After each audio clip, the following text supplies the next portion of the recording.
I thank you all on behalf of Alton Park Development Corporation and the National Action Network. I am Dr. Woods. Thank you all for coming today.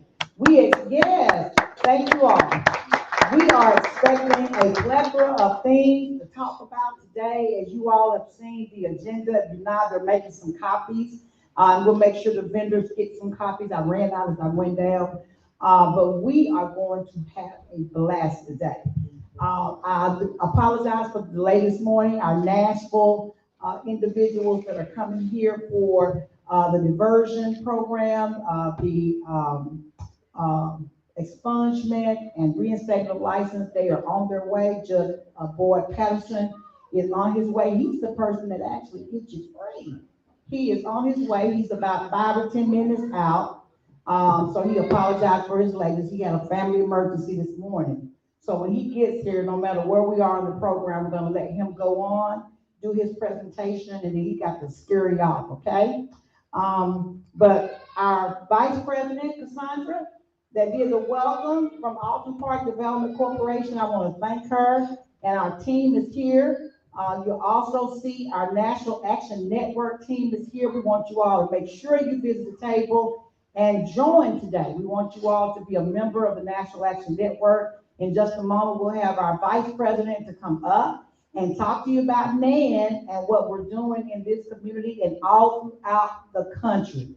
So we're just excited to be here. We have Persevere here today. Yes, we're going to get you all some job training. Yes, and also we're going to get you some jobs. After you get trained, you want to have a job. So they are hooked in with the people to get you a job. So hats off to you all the way from Knoxville. We've got the founder here today, president, and you're a technical team person or VP? So actually community outreach and our employment specialist here. Yes. You got the right people right here today. So they're going to do a presentation here in a moment to kickstart that. And also, Middle Tennessee Man, Sheryl is the one that's bringing the lawyer from Nashville to talk to you all about how to get them records clean and what you need to do. And so they are about 20 minutes out. They will be here in just a moment. I want to thank the Women's Voter League over here to my left. They are in the house today, Miss Jennifer Woods. And Jennifer, what is the lady's name that's with you? I'm so sorry. Sandy Lack, and she is here. You all, we must empower ourselves with our vote, and we must make sure every one of our family members are registered to vote. Friends, people at church, people you know, it does matter. It does matter, especially on the local level. You see what's going on locally. So if you're not voting for your local leader, you're already at a loss because that's where it starts, at home. The Miliare group, Priscilla and Gillespie. Yes, she is in the house. Woo! She is going to give us some financial literacy. I'm telling you, I need that. I'm waiting on that. I cannot wait to hear what I need to be doing to get my finances in order. Is there someone with you, Priscilla, that's with you? Yes, ma'am. This is my power couple and my husband, Mr. Lewis Gillespie. Mr. Lewis Gillespie, yes, her husband, so that's a team. So I see you all already got it going on with y'all finances. Y'all go together with what you guys are doing in the community. Thank you for coming as well. Also, we have, in just a moment, you'll meet the Honorable Judge Boyd Patterson. He'll be here in just a moment to talk to you about, like I said, the diversion program. They've got an eviction assistance program. So if you get kicked out your apartment, your house, or whatever, there is a program that can help where they mediate between the landlord and the tenant to make things a lot less, I would say, stressful and possibly keep you in your house. The opioid addiction is really bad in Tennessee and all over the country. He's going to talk to us a little bit about that program and what you can do to get yourself some help. Because we got a lot of folks who really need some help, and they don't even know they need some help. They're so far out there. So you know you got a family member that needs some help. It's up to you to get them to where they need to go because they don't even know where they're at, right? So he's going to be here to talk about that. Grayson Financial Services will be coming to us live stream. I got off the phone with him last night, and in fact, I've been talking to him for the past 2 weeks because he had a medical emergency and just got out of the hospital on Tuesday, and they have told him he has bed restriction. Without going into a lot of detail about his medical history, if you're diabetic, because he did say I can do this, if you're diabetic and you have an injury, okay, and my mom was one of those diabetics that had an injury, and it was in her foot, and it spread, the infection spread so fast, they had to cut her leg off, and ultimately the complications that come from diabetes. And I hope that today we'll have someone from Erlanger to talk to you all about getting signed up with medical help. They have a lot of stuff over there at this table. We'll get to him in just a moment.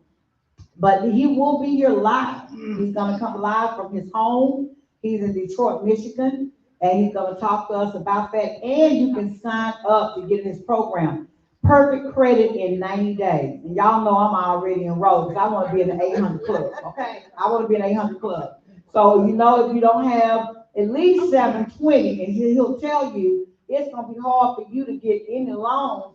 And if you do get a loan, the interest rate is going to be so high. You know, you're going to get turned down a lot of times if it's not 720. So he's going to talk to you about that. He is probably the #1 guru in America. He's written a lot of books. He's went before the United States presidents. He's done all kinds of things. He is #1 in the country with Equifax, Experian, and TransUnion. And he is an amazing man. I'm looking forward to him. He's been on my radio station, WPTP, and you can go back and watch that. But anyway, he is outstanding. So I look forward to that. And then where is Legal Shield? Legal Shield in the house, where are you? Legal Shield, all right. Legal Shield pulling it up. Go ahead. Legal Shield, Dr. James Mason, all the way out of Nashville, Tennessee. Or Middle Tennessee, I can't remember what part of Middle Tennessee he's from. But if you all do not have protection, you all know things come up and you just don't have the money to get an attorney. You need to have your membership at Legal Shield. Not only is it good for if you need an attorney, but if you are looking at a will, protecting your assets and making sure that your family is going to be okay when you leave, then you need to have Legal Shield. That's one of the products that they have. I am a Legal Shield girl. I'm telling you, it is amazing. Especially when you're going up against some things and you don't even know where to start. It's wonderful to just pick up that phone, you're a Legal Shield member, and say, hey, this is what's going on. I need some help, and get the help you need immediately 24/7. Please visit his table today and sign up and get information on Legal Shield. Later on today, Reasons Bank will be here. For those who are looking for a home, first-time home buyer, we have Bethany Gardner Grant and Samari Howell, who are the relationship bankers and the team leaders. They have some products that can get you in your home. And they're going to talk about your credit score, what they look for, what you need to aim for, and those kinds of things to get you in your first home. Because I'm telling you, with the way this country is going right now, I know everybody's depending on the government to help you, right? But we need to get off of that a little bit and start focusing on empowering ourselves and getting ready to face society independently somewhat from what the government has been doing for us for centuries. Because those days are about gone. If they're not already gone, they're chopping departments left and right now. However, there is a rainbow in the sky. So if you get yourself prepared, that's why we're having this today, so that you can get empowered with the knowledge. Knowledge is power, right? Wisdom is power. So we want you all to leave here today with some information. We're recording this today. Our media team over here to my left, Michael Slyman is one of our media teams for WPTP and all of our hashtags. He takes care of our website. Give it up for Michael. Yes. Michael's been with me for over a decade, going on 2, And I'm telling you, I can call this man up at 11, 12 o'clock at night, and I know he's like, oh my God, what is she on now? I'm sleepy. Michael is phenomenal. And also he's a instructor, professor at Chattanooga State in anatomy and physiology. So he's real smart, he got a brain.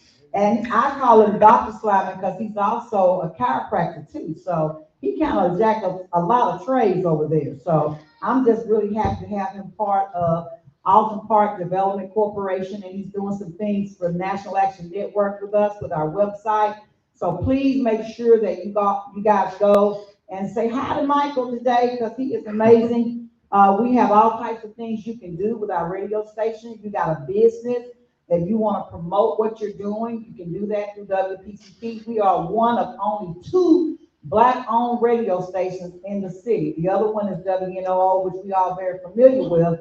But WPTP was founded by me about almost 10 years ago, and we have grown exponentially. Have we not, Michael? He started with us and putting up the antenna and everything. It was just a beautiful thing to see that radio station get powered on, and it was designed to empower the people in the community.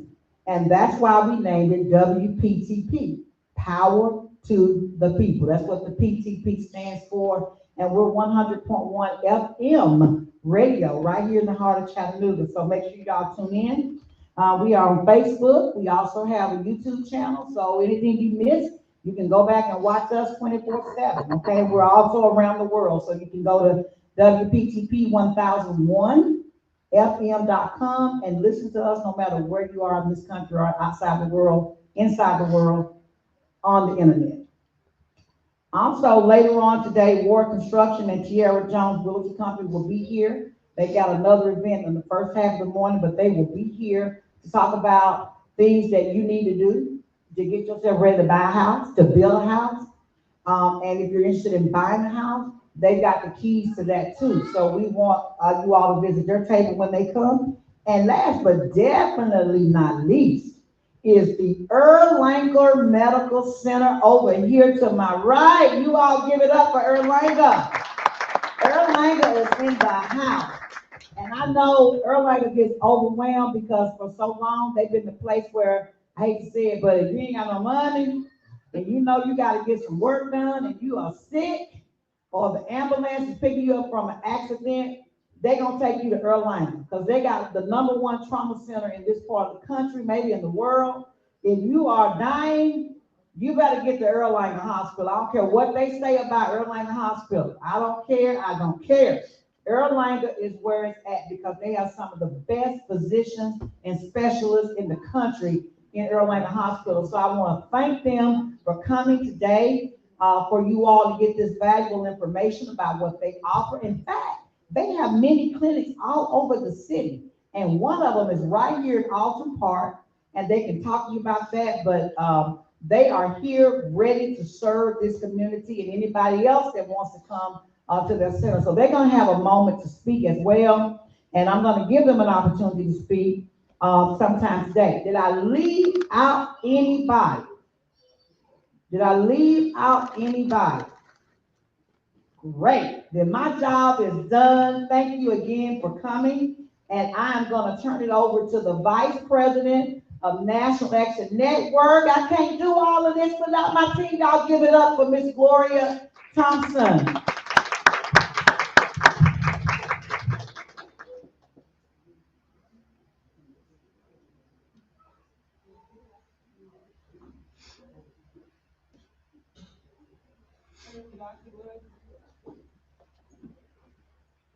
Again, good morning. Good morning. I am Gloria Thompson. I'm the Vice President of NAN, and I wanted to share some information about NAN, the National Action Network organization. The National Network organization was founded in 1991 by Reverend Al Sharpton in New York City.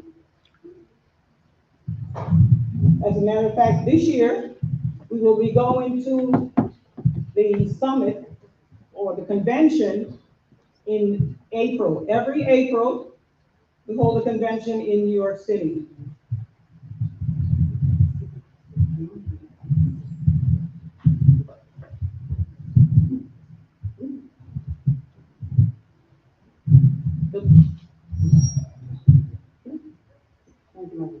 The purpose of the National Action Network is to fight for and help to fight for the rights of the citizens in our community. That was the purposes of that it was set up to do, regardless of your gender, your race, your ethnicity, your religion, your nationality, and it has been doing that since 1991. Last August, we formed the National Action Network here in Chattanooga to continue Reverend Al's work in Chattanooga. So we're excited that we're having this summit, and we will continue to hold summits like this where we will continue to share information, so we are helping the people in the community to address the needs. We thank you for coming. We hope that you will take part in the National Action Network as a member or just as a supporter, because there's a lot of work to be done. As Dr. Wood said, we're in a difficult time right now, and the need to have us do the work so that we can help people who really need help is so important. So again, I thank you for coming, and we will have a table. We will continue to share information. We have questions. Feel free to come and ask your questions. We will be able to help you. Thank you again.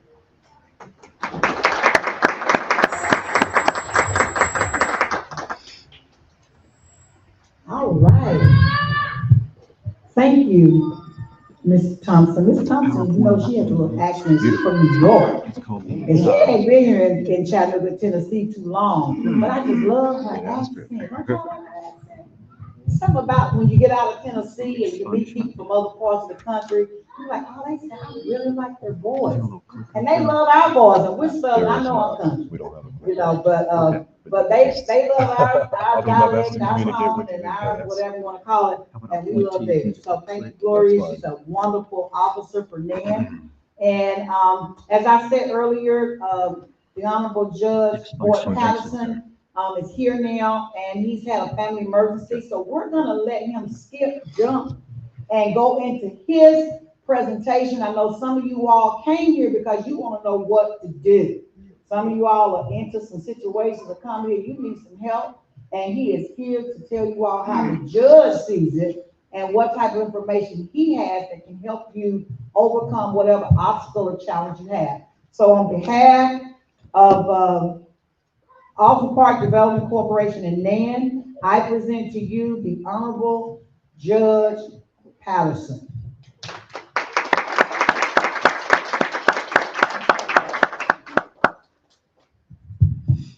Thank you, Dr. Wood. So I've been around the criminal justice system for a while. I know that a lot of times when I come to speak to folks, that's what I want to talk about, and what y'all want to talk about. So we'll cover the function of records, but if there's anything at the end you guys do want to talk about, happy to do that. So function of records, go ahead and consider that legal forgiveness, right? When you get something taken off your record. Forgiveness is something that I think we're talking about it in a bigger context for a second here. Forgiveness is something that helps us start over, right? When you forgive someone, you let go of the past, it lets go of you. Same thing we're talking about with legal forgiveness. Hopefully we help folks start over with this. Forgiveness actually makes us stronger too. What do I mean by that? I'm going to ask some folks to be honest now. How can forgiveness make us stronger? Anybody? Nobody wants to continue? Yes, sir. Yeah. Forgiveness for me is only from the grip. So I can move on with my life by forgiveness. Absolutely. That's the part where they're talking about starting over. You let go of the past, it lets go of you, right? Forgiveness makes us stronger too. And the reason, if you think about it, if you struggle with forgiving someone, you got hurt. And so letting go of that hurt is part of that. There are people that we know that don't seem to get hurt with anything. Like they could be walking down the street, this mountain falls from the sky and lands on them unfairly, and they dig themselves out. They've got this strength to do that. And the same type of strength is the same reason why a 10,000-pound elephant doesn't struggle to forgive a little mosquito that tries to bite him, because he's much bigger than that. And so what I'm sharing with you is that forgiveness is something that, even if you're not that person right now, you start to try to forgive somebody, then that gets you on the path to getting 10,000 times stronger than your problems. And of course, all that's based on Scripture. There's the 3 S's right there. They'll help give you a fresh start, makes you stronger in Scripture. Luke 6:37 says it, forgive and you'll be forgiven, which talks about how, following Scripture allows us to move on with our life. Now, the basics for its function, usually it's permanent. It's very rare that it comes off the record, but there is a list of exceptions and it's growing. And also that list will keep getting updated. What it means is that if you were told a while ago that your conviction doesn't come off your record, that's been updated. That's been updated. You go back. No, you're right. Oh, my bad. Sorry. I'm used to having a clicker, so thanks for serving as the clicker today. If you were told a while ago that charge or conviction didn't come off the record, go back and look, because it just might now. And I'll tell you this too, that list is always getting updated. Just this week, we had a case where a person pled guilty, and we found part of the statute where it was updated to allow a larger assaultive offense to come off a record. If you read way down, the smaller one wasn't. What that means is that I think the legislature actually either overlooked it or wasn't brought to their attention. So the point is that you look today and find that your offense is not on there, keep looking, because it might be. So the way the list breaks down, it's typically felonies versus misdemeanors. There's a big difference in those. Old versus older. What I mean by that is that there's nothing new that's going to come off your record. You pled guilty last week or last month or even last year, it's going to be on there for a little bit. The shortest time frame is 5 years. So it was 5 years and then 10 years. And so then also violent versus nonviolent felonies is another way that it breaks down. So that's the short list. Now we're getting to next. Go ahead. What can we do? I'm going to give you some numbers now. All right. Going to write that top number down, 40-32-101. That's the list. It's a very long list. It's got numerous misdemeanors and felonies on there. Sometimes the misdemeanors are listed as ones that can't be expunged, and the felonies are ones that can be expunged. That's why that breaks down. Once you find your particular offense on there, then you can call the clerk just to confirm. Here's some more numbers. Write these down. 209-7500 and 209-7600. Those are numbers for the Sessions Court clerk for misdemeanors and the criminal court clerks for our. And so they will help you sort through that as well. Once you pay your remaining fees, then that's usually something that can help get the final steps of getting expunged from your record. So here's a little bonus info for you. Sometimes you get charged with 6 or 7 offenses and you only plead guilty to 1. Well, those other 5 or 6 offenses are dismissed. You can have those expunged right now. And another thing too, it's free. So if you got charged with a driving case, and usually officers add lots of different driving offenses on with the main offense, all those other offenses that you did not plead guilty to or dismissed can be taken off your record right now, and it's free. Last thing I'll say, again, you might have gathered that I get a lot of my life philosophy from Scripture. I want to share this with you. Whether or not you get this legal forgiveness with expunction, then that forgiveness that you were talking about, as far as letting go, it helps you move on with your life. Part that's not just forgiving of someone else. We've all made mistakes. And that forgiving yourself lets you start over. And it will make you stronger. It'll keep you grounded in Scripture, where I think the best philosophy comes from. That's basically it. Any questions about anything? Yes, sir. My question is, the felony conviction. You know, there's a lot of people that have to deal with felony conviction, and I'm one of those people. My felony conviction is over 20 years old. I'm being hindered by that conviction.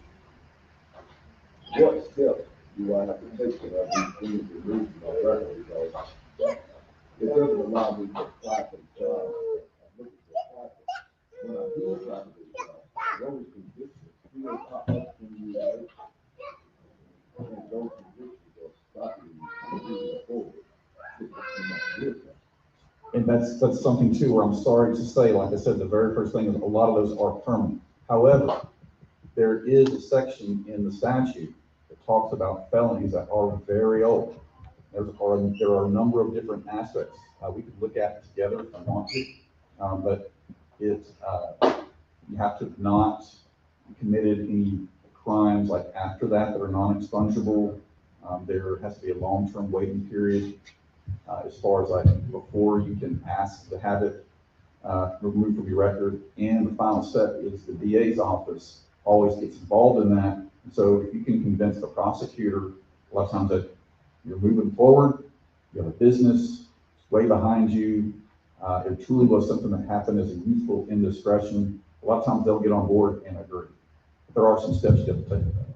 I have reached out to this attorney in that aspect, and in that aspect, I would have to that they would assist me. I'm sorry to tell you, part of my job as a lawyer, when I was a lawyer before I was a judge, and now is giving people bad news. I'm not saying you can't get yours taken off, but I am saying that there are a lot of folks out there who unfortunately cannot. There's been a lot of changes recently where the legislature has gone in a positive direction, allowing some folks to take it off, but it just hasn't gone to the ultimate degree where everyone can have everything taken off. Is that something that I could do? Is that a possibility that I could do through reaching out to the governor or the mayor? I know there's avenues in that aspect as well. Well, I would start with what we talked about. Look at that list. Your felony may be on there as expungible. It makes it where you don't need a lot of political backup to try to lobby someone to agree with you. It may come on. However, if it's not, then that may be something where you have to ask the DA. And I can tell you this, that whatever the law is, it's what people are stuck with right now. Meaning that until that law gets changed to allow folks with your particular type of convictions have to come off. I'm sorry to tell you the bad news, but right now it's something that people are just stuck with. I have a question. Yes, ma'am? So what about in the case of pardon? Say, for example, he's got this whatever conviction that's hanging on like that. Can he be pardoned for those things? Will that allow those things to come off?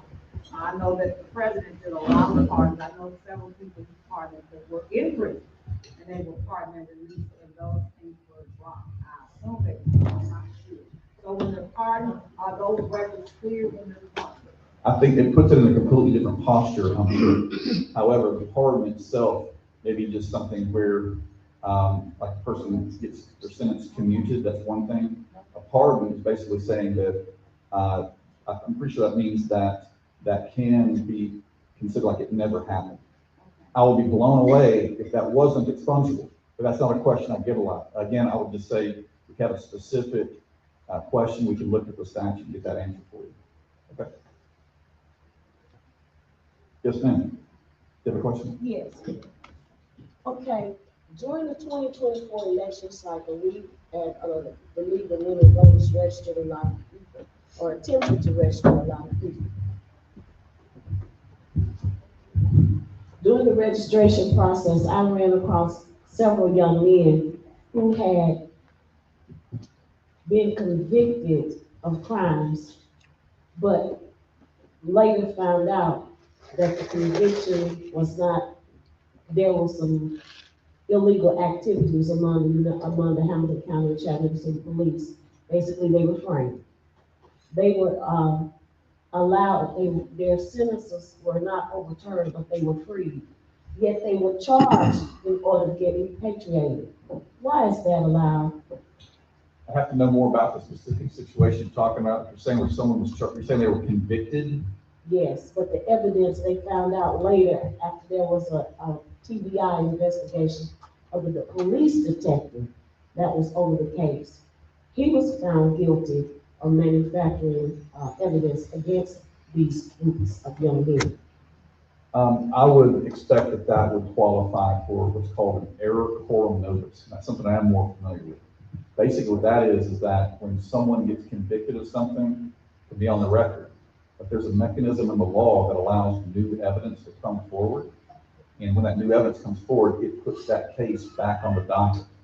So the procedure that I would guess, if I understand the situation you're describing, is that was an error quorum notice potential, where the new evidence was that the police were involved in something that got the police in trouble. And I've heard about this myself. If that's the case, then that would allow people who were convicted of that to bring forward to the court and they're convicted in under error quorum notice. So it could come off the record. They did that, and they were told in order to have their voting rights restored, they would have to pay a fee. It doesn't seem fair. And I'm using the word fair. The word is, it's an injustice that if evidence was manufactured against a person and they were found guilty based on manufactured evidence, and then they went back to the court and the court said that the evidence was manufactured and they received their freedom, they should also receive their citizenship back, but they don't do that. That's really unusual to me. I have to know more about the situation, ma'am, for sure. I've heard of that. I can tell you this, that the way error quorum notice works, it's a reset. And if the reset is that where the case should never have been brought, then their voting rights and their ability to carry a handgun and their ability to work in certain jobs, that should all be restored. Are Yes. you using the term decorum? I want to make sure I'm hearing that. Oh, error quorum, 3 words. Error, as in someone made an error. Okay. Quorum, which is a Latin word, and then nux, which means for new evidence. Error quorum notice. Can you spell it out?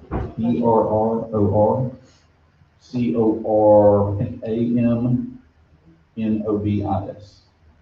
3 words. Okay? Like Dr. Wood said, I got some bad news today. One of my aunts, who's in her 80s, fell, broke her arm. There's nothing small about breaking her arm at that age. So thank you so much for letting me jump out of order, Dr. Woods. Truly, any other questions y'all have, whether it's about expungement or anything about the justice system, I love coming into the community and asking questions or answering questions. Yes, sir. About all of the people being laid off by the federal government in Trump. Why haven't you denied?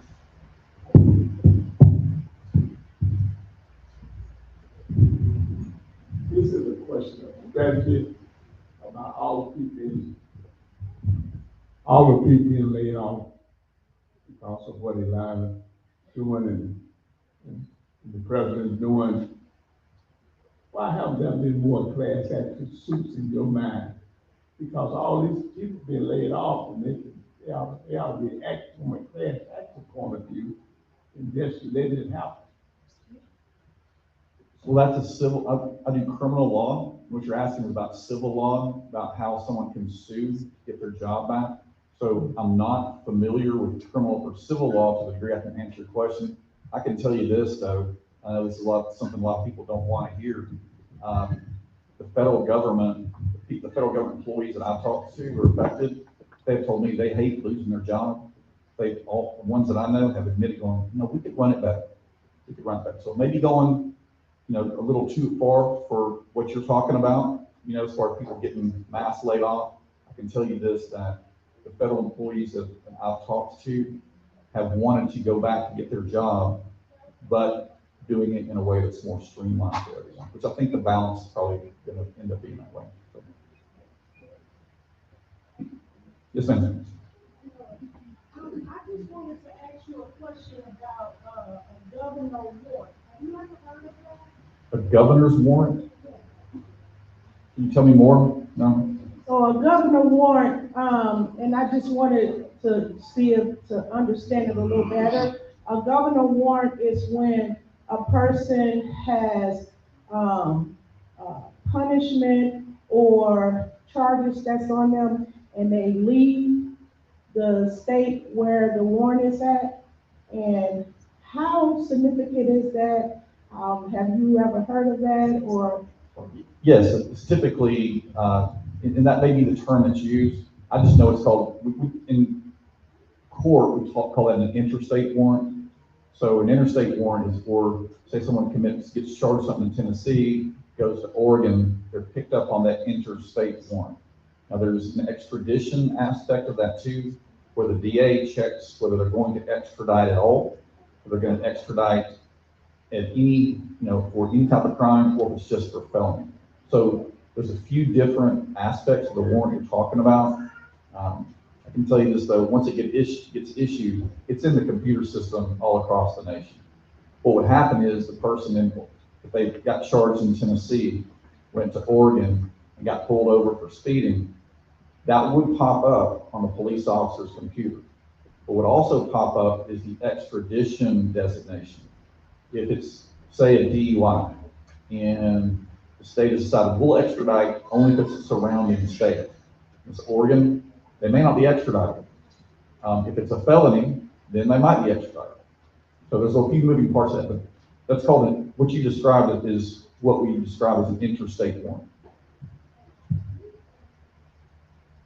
Anything else? Excuse me. Yes. Does your office have a website or number where if someone wanted to discuss an issue with you concerning this, they can do something? Absolutely. If it's something that's within the criminal law, happy to do that. Again, Dr. Woods knows there's a lot of us down there that, kind of do our job and go home. I like coming out on Saturdays to answer questions for folks. Even if it's a tough question and a tough answer, I'll be here to do that. But during the week, you want to give me a call. It's on the website. Again, my name is Judge Boyd Patterson. It's Division III of Criminal Court. You can find me that way. Dr. Woods has my email. Okay. So, all right. Any other questions, comments? Let me say this. Again, I love coming out here because to the community gatherings, because I don't think you guys sometimes know how powerful you can be when you get together. You can see what happens when people have different ideas about the way they should go. Whenever there's that one common thread or value or direction, you can truly do anything that you set your mind to. There's a quote, it's one of my favorite ones, that deals about how do not overlook the power of a small group of committed individuals, because they can change the world, and that's how the world has always been changed. It's always started small with some group of committed individuals and grows from there. So thank you for having me. Look forward to talking later. All right, thank you, Judge Patterson. And I want to say for him that before he was a judge, he was an amazing person working in the community for all people. And I just love him. He has always been committed to change the community for the better. And that's the reason why it was so easy for me to pick up the phone and call him and ask him to come now that he's judged, because we already had that good relationship. So some relationships start when you have something and you call people, they don't know you. Some relationships are built years and years and years because of the things that they have done in the community. He is approachable, although he is going to follow the law by the book, but he is approachable, and if it's something that he can do, trust me, he's going to do it. So I will make sure that his email, if that's okay with you, is available to all of you. We'll make it available today, and we'll also make it available on our website, the APDC98.org website, for you all to get the information. Thank you so much for coming. And I know you all are smelling that good food back there. And it has, gotten to be right at lunchtime. I think this is a good time to break, just for maybe 15 minutes. So if you need to go to the restroom, grab you a sandwich, some fruit, something to drink, popcorn is over there. We got all types of snacks. And then we're gonna come back because we got business to do. We got business to do. So you all take about 15 minutes, take a little potty break. The women's bathroom is up front. You'll see it says girls. The men's bathroom is also up front. It's one bathroom for the men. We're still renovating the back bathroom. But please feel free to go use the restroom and come right back. We're gonna start approximately in 15 minutes for sure.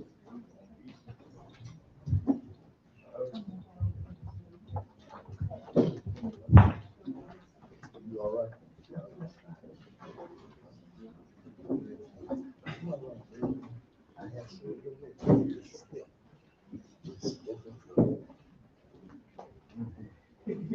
I gotta do house.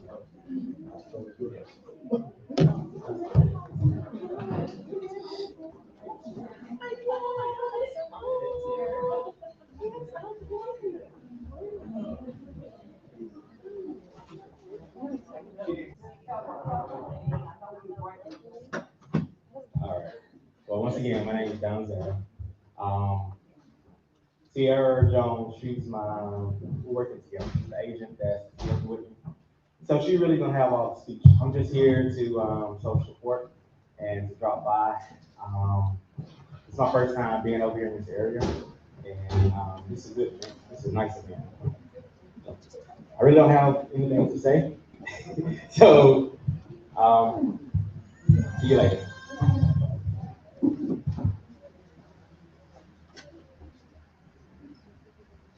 My name again is Dr. Michael C. Grayson.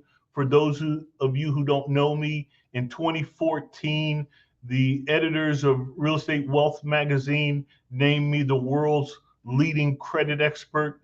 I currently have all 3 credit records, including the highest credit score in the world. That is primarily because I wrote the algorithm for credit restoration. It is the standard used everywhere in the world. So we are currently in the process. Next year I am planning to retire. So before I retire, I would like to help 10,000 people get 800 credit score. So at our company, Credit and Debt Management Institute, in 3 to 6 months, we can give anybody perfect credit, no matter what you have going on. Don't file bankruptcy, no consumer credit counseling, none of that stuff. There are government programs to help you with that for as long as they last. I'm really encouraging everybody, please, if you don't listen to anything else I say, in this administration, they are shutting down so much stuff. Right now, every credit problem you think you have can be solved with a government program for cancellation and forgiveness. I don't know if you guys saw this, but as of January 5th of this year, all medical debt has to be eliminated from your credit. But every derogatory problem you think you have, there is a solution set to eliminate it within about 90 days. If you don't get perfect credit this year, it's probably going to be very difficult, if not impossible, to have it. Part of the reason that nobody wants you to have perfect credit is because they're afraid you're going to understand that in America, once you're at 720 FICO score, you have access to $250,000. Once you're at 800 FICO score, you have access to $1 million. So if you're in the audience today, you have a 720, see Sheryl Huff, she will get you $250,000. Takes us about 2 to 5 days. If you have an 800 credit score, see Sheryl, she'll get you up to $1 million. You know that in America, if you're less than 680 credit score, you're not really considered to be a citizen. You don't have access to most programming for the federal government if you're less than 680. So they view you as an immigrant. To be a citizen of the U.S., you got to be at least at 680. If you're not there, please see Sheryl. We're going to help 10,000 people over the next 12 months get perfect credit.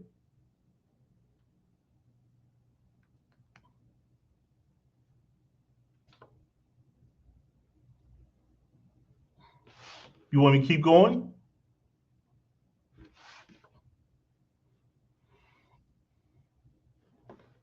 Now, just for the record, we are not a credit repair company.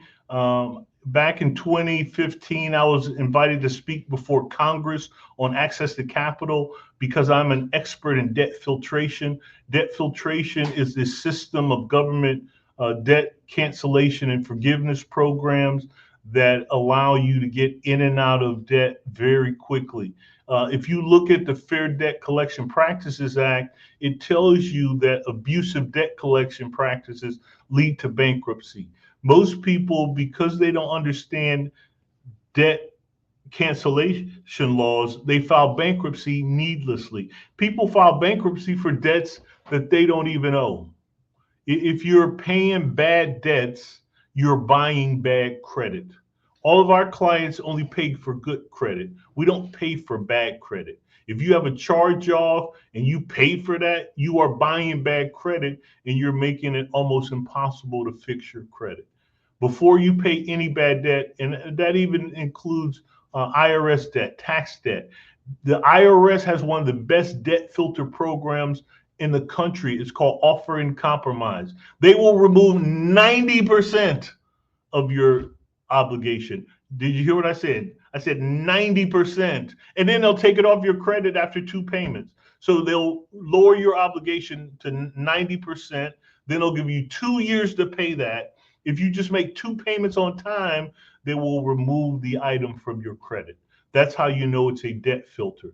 Debt filters eliminate the debt and fix your credit simultaneously. So you don't have to use credit repair and lie to the credit bureaus. No, this is not my account. That is not what we do. We are experts in debt filtration. So once you, every month that you're in our program, you'll see your scores go up until you get to perfect credit. Ideally, we want everybody, at least 10,000 people, to have 800 credit score and then come back to us and let us get you $1 million.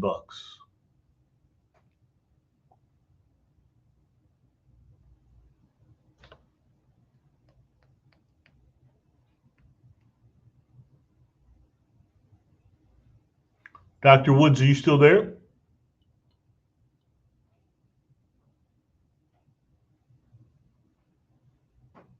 Because I can talk all day.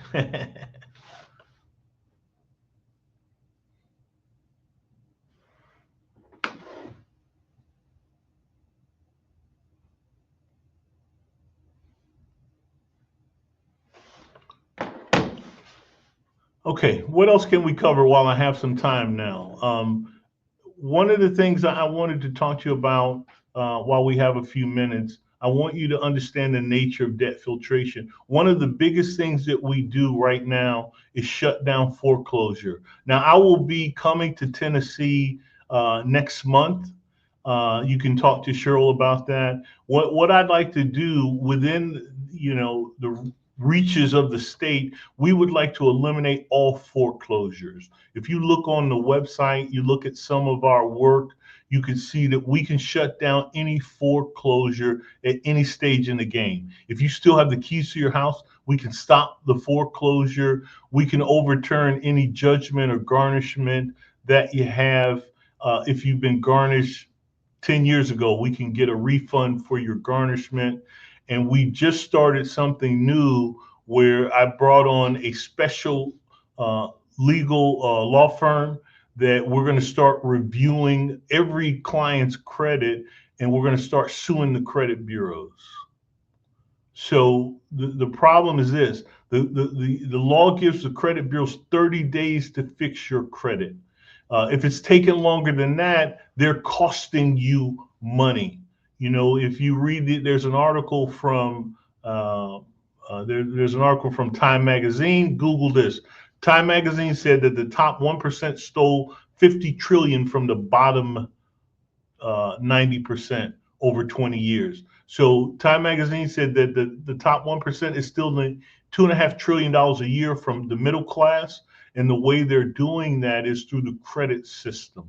So every person in that room is losing between $800 to $2,500 per month due to false reporting.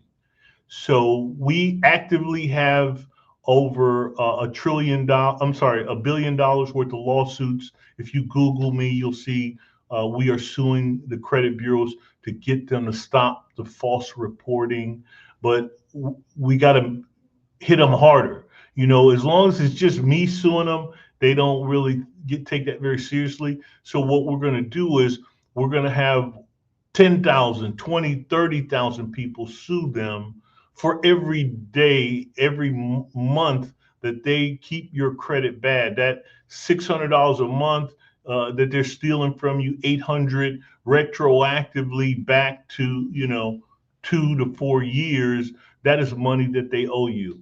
Now, we used to go to the CFPB and they had a fund set up where they would just cut you a check right away for the damages for false reporting. But unfortunately, this administration shut down the CFPB and they closed that portal. But we used to could get a check for you right away. So no problem. You know, we're going to bring on this law firm. They're going to be suing the credit bureaus for 50 to 100 grand per person. We're not doing class action because that results in, $100 to you. Have you ever seen a class action lawsuit? Get out of here. You get $200 or $300. We're going to sue for 50 to 100 grand per person. We're going to ask for $1 million per person, but we will settle. But the credit industry has to realize when they falsify your credit reports, it hurts you. It impacts your ability to access capital. It shuts down your opportunity and it stops you from accessing the American dream. But more importantly, it is a tool used to compromise your faith. You know, a lot of people believe that because they have bad credit and their house is in foreclosure, they don't have access to capital, that maybe God is mad at them. That is not true. You are in the promised land. America is definitely the promised land. But if you don't have a 700 or 800 credit score, you're probably not feeling it. And there are some people with 700 or 800 currently that still aren't feeling it because you don't know that you're a millionaire. You know how many clients I consult with on a daily basis, and they're struggling. I talked to a client last Friday, and he was struggling. Him and his wife, they're thinking, I got to file bankruptcy. We're about to lose it all. And when I evaluated their credit, I said, what are you talking about? If we fix these things, both of you and your wife could be at 800 credit score in about 2 months. In addition to that, you have a house with $300,000 worth of equity in it. So all said and done, by the beginning of the summer, you could have $1 million in the bank. You and your wife are millionaires. You just don't know it. But a lot of times, because there's so much equity in your home, 95% of homes have equity in them. Because of that, they're making it really hard for you to pull the equity out. A lot of times, one of the lawsuits I have against Equifax is Equifax maintains an algorithm to artificially lower your credit score. So you have a lot of equity in your house and you're wondering why you can't fix your credit. It is designed to stop you from accessing the equity in your house to live a better life. Realistically, if you talk to Sheryl, she'll share with you, we have a strategy for self-liquidation. In America, once you've paid on your house 5 to 10 years, the house should pay for itself. It's called self-liquidation. If you ask around, self-liquidation. Nobody should be paying for a house more than 5 to 10 years. The equity in your house should pay your mortgage for you. So that's one of our strategies that we use. But we're coming, and we're going to be a significant presence in Tennessee. We're working with Dr. Woods and all her organizations. We're going to eliminate all foreclosures. If you're tied to Dr. Woods or Sheryl Huff, forget about it. Please don't let anybody you know or care about lose their home to foreclosure, repossessions, get out of here, medical collections. Man, you better not. You better not pay one of those. You better let us handle those things. So at our in-person seminar, we're going to have people bringing all that stuff to us, and we're going to be whacking it out on the spot. If you get involved with us right away, anybody that's 700 or 800 next month. We will be doing, I'll have my lending team on standby. They will be doing loans on the spot up to $1 million.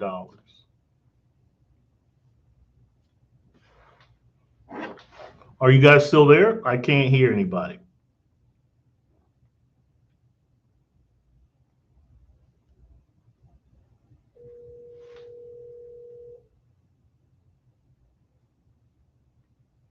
Can you hear us, Dr. Grayson? Hello? Hello?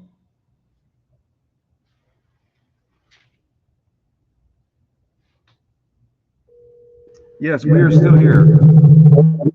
Do you want me to keep going? Yes, everyone is interested. Okay. All right. Very good. So I keep mentioning debt filtration. I know it's a topic that is not widely known, but you can go to our website, Perfect Credit, the number 4free.com, and get more information. But what I want you to do, I want to share something with you that will change your life today. Okay. So in America, there's only two kinds of debt. There's good debt and bad debt. A good debt is a debt that you're less than 90 days past due on. It's government-based debt like a student loan or everything else. Everything else. So if it's government-based, if you're less than 90 days past due, if it's secured like a mortgage or a car loan, those are the only three kinds of debt that you pay. If you're more than 90 days past due, that is a bad debt. If the debt is deemed uncollectible, that is a bad debt. So those debts you filter. So what do I mean by that? So let's say you have a credit card, you haven't paid it 120 days. You can't pay that creditor. If you try to pay them, they'll say, hey, we transfer the debt to a collection agency. But they know that you don't even understand what that means because that is meaningless. That's why the CFPB made it almost impossible to put collection activity on your credit because it's all a scam. So just do this. Google cancellation and forgiveness. So if you think you have a student loan program, put in student loan cancellation and forgiveness, and you'll see that there are several pay-as-you-go programs, IDR, ICR. There's a ton of programs and again, this is something that Sheryl Health can help you with. But in America, if you can't afford to pay your student loan, you can have your payments lowered to $0 a month a year for up to 20 years. And at the end of 20 years, the debt is forgiven in totality. So it's impossible to have a student loan debt problem in America because you have the ability to lower your payments to $0 a month. And I'm sure everybody can afford to pay $0 a month. Again, just put in student loan, cancellation and forgiveness. All the programs pull up. And I know sometimes, you're overwhelmed with the information. That's why you have us. For the next 12 months, I'm committed personally. After that, I'm going to turn it over to our team. But for the next 12 months, I'm personally committed to helping 10,000 of you achieve an 800 credit score so you can live a better life. A lot of people are mad at President Trump for, he's shutting it all down. He's, firing people, laying off folks, closing down everything. He's closing down the Department of Education. I mean, he's getting busy. But I want you to remember something. I saw a program on National Geographic about sea storms. And they were saying how violent sea storms are. And you always think of sea storms in a negative light because they're so violent. But what this show brought out was in the ocean, everything sinks to the bottom, and that includes nutrients, while the fish swim at the top. So if it wasn't for sea storms churning the bottom and shaking up the ocean, the ocean would die. And so I'm not mad at President Trump. He is shaking it up, but he is also forcing you to do what you should do anyway. And that is become a citizen. Make sure your credit score always is over 680. You know, we've been able to survive in America. Right now, I think the median income, the median credit score, unfortunately for African Americans, is 621. Get out of here. How can that makes you not a citizen? So he's forcing all of us, no matter what race we are, to reevaluate our credit position. We are a debtor nation, so there's nothing more important to you than credit. This is the promised land. If you look at every place else in the world, America is still the promised land. But if you guys are familiar with the Bible or the Quran, you understand that there were giants in the land. When God brought the children of Israel to the promised land, there were giants in the land. So that's why we have to fight people like Equifax. Equifax is evil, but they're evil in a business sense. They are designing a system to steal you. If you could design a system to steal $2.5 trillion a year, you might consider doing it too. That is just how people think in business. But that is your fault, though, because you have God on your side. And if you get enough education, our people perish for lack of knowledge, you can stop anybody. We're going to shut these guys down. If you get armed with enough information and you start suing these guys, if we get 10,000 of you to sue them individually and they have to hire 10,000 attorneys, if they have to hire one attorney to fight a class action suit, they can bribe these guys, and that never works out. But let them hire 10,000. Let them hire 100,000 attorneys. The probability of them being able to bribe somebody goes down extremely, and they start to reevaluate their business model. Because you're not making them reevaluate your business model. I talk to people every day that have had bad credit for months or years. Man, get out of here. The law says 30 days. After 30 days, we build the credit bureaus. It's called a DFR invoice, damages for false reporting. And that's what you should be doing. The reason they don't care and they don't respond to you is because you don't care. If you got serious and said, listen, every month that I have bad credit, it costs me $2,000. That is now a bill that I'm sending to you. Send them a bill at $2,000 a month. Then they're going to take your disputes and your credit correction very seriously. And that is what we want to teach the world. Before I retire, that is exactly what I'm going to teach you how to do. So the information is going to be out there. It's still going to be up to you to access the information and put it into good use. So again, you want to just Google whatever you think the problem is. If you have an income tax problem, you think you do, again, it's impossible. You Google income tax or tax cancellation and forgiveness, you'll see offer in compromise. The offer in compromise. That is singly the greatest debt filter that's available. One of my clients used to sing for Motown, very famous individual. She had retired and she was singing in Vegas, and her agent called me to have me fix her credit so she could start getting loans against her real estate portfolio to pay off her huge tax liability. I was like, man, get out of here. I ain't doing that. That sounds crazy. I said, why don't you just OIC it? And he said, yeah, we got a great tax guy. He used to work for the IRS. He did the OIC. He got her a 50% reduction. I said, that's not good enough. They'll do 90% reduction. How did you get it? Why are you settling with 50%? So, but it turns out in the industry that people who worked for the IRS or they are very comfortable with a 50% reduction. Our goal is to get everybody a 90% reduction. And if you're working on it yourself, that is what you should be asking for, a 90% reduction. Then they'll give you 2 years to pay that off. And after you pay 2 payments, you apply for release of tax lien. So sometimes you have real estate that you would like to do a cash out refi, but there's a lien against it. Get that off of there. And please don't be paying the IRS, 20 grand, 100 grand. Please get out of here. The IRS got plenty of money. They don't need your money, but you have to be a student of credit. I don't care what business you think you're in. In America, you're in the credit business. America is a debtor nation. So in order to acquire debt, you have to have credit, business or personal.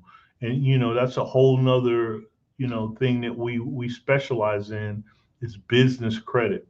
So if you guys, everybody that's listening to this, I don't care what you do for a living, you should have business credit.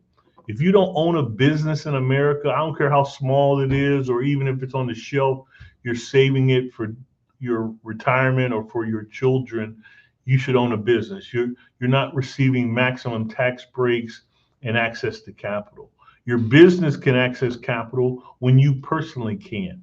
We set up your business independent of your personal credit. Right now, anybody with a business, I can get you $150,000 in business credit cards at 0% interest. 0% interest. Zero. My goal is to make sure all of our clients, all 10,000 of them are walking around with at least 100 grand in their pocket of free money. Do you know what you can do in terms of investment? Again, I'm not encouraging you to shop with that money, but in terms of investments, if you got 100 G's to invest at 0% interest, you can start to make things happen. And what's even scarier, part of the reason I was invited to speak before Congress is because I pioneered a concept called Reciprocating Financial Network, RFN. So what we started doing with every business, and we do this for our ministries, for churches as well, we make sure you have a group of at least 3 or more people who pledge their credit to your business or your church. So now anything that you want to do, any vision that you have, is simply a function of mathematics. So let's say, for instance, you have a business, you need $1 million. So recently, one of my clients, he has a trucking business. He won an approval to pick up a route for FedEx, which is a crazy windfall of money. But part of that contract, he had to add, a ton of trucks. He had to bring on more warehouse spacing. There's some compliance issues that cost a lot of money. So he needed $2 million very quickly, and he went into panic mode. I said, why are you panicked? You know me. So if you know me, you understand my philosophy. I said, listen, find me 4 people with 700 credit, and I'll get you $2 million. Or find me 8 people. That's the kind of thing that you can do when you understand the mathematics of prosperity in America. And that's again why Equifax works so hard to destroy your access to capital, because wait a minute, once you realize that at 720 I can access $250,000, if I got 9 friends, the 10 of us could access 2.5 million. 20 of us. Some of you have social media networks with 10,000 people in it. What if you took 1,000 of those people and created a financial network and made sure that all of them had perfect credit? You're talking $200 million worth of access, you personally. Get out of here. I know that's scary for some people, but there's some people listening that maybe, they have aspirations of doing greatness. Don't get mad at Elon Musk and all these other corporations for doing evil, because you are good and you fear God, but you have no access to capital. You need to own a business. You need to own a corporation. We need good people that fear God and love God to own corporations. And he gave you the mechanisms. He gave that to you. But it's up to you to step up. I need somebody out there. Imagine if you had a church with 100 people and you say, hey, listen, church, From now on, we want to set a minimum standard of a 700 credit score, and we're going to help you get there. Forget about prosperity. Now we're talking about moving into generational wealth and doing the things that God commands us to do. I mean, imagine the power you would have. You know, our church in New York, you know, I used to live in New York and I work very closely with our ministry.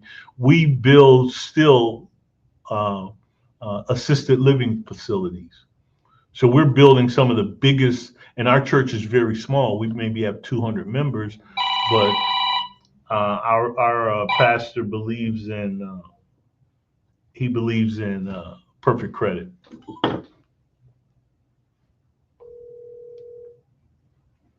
Hello, this is Dr. Elenora Wood. Please leave your name, number, and a brief message. But the RFN strategy always works. Some of the bigger organizations, I challenge you to call Sheryl up and say, hey, listen, we got 2,000 members. I would like all of them to have 800 credit score. I would like somebody to say that.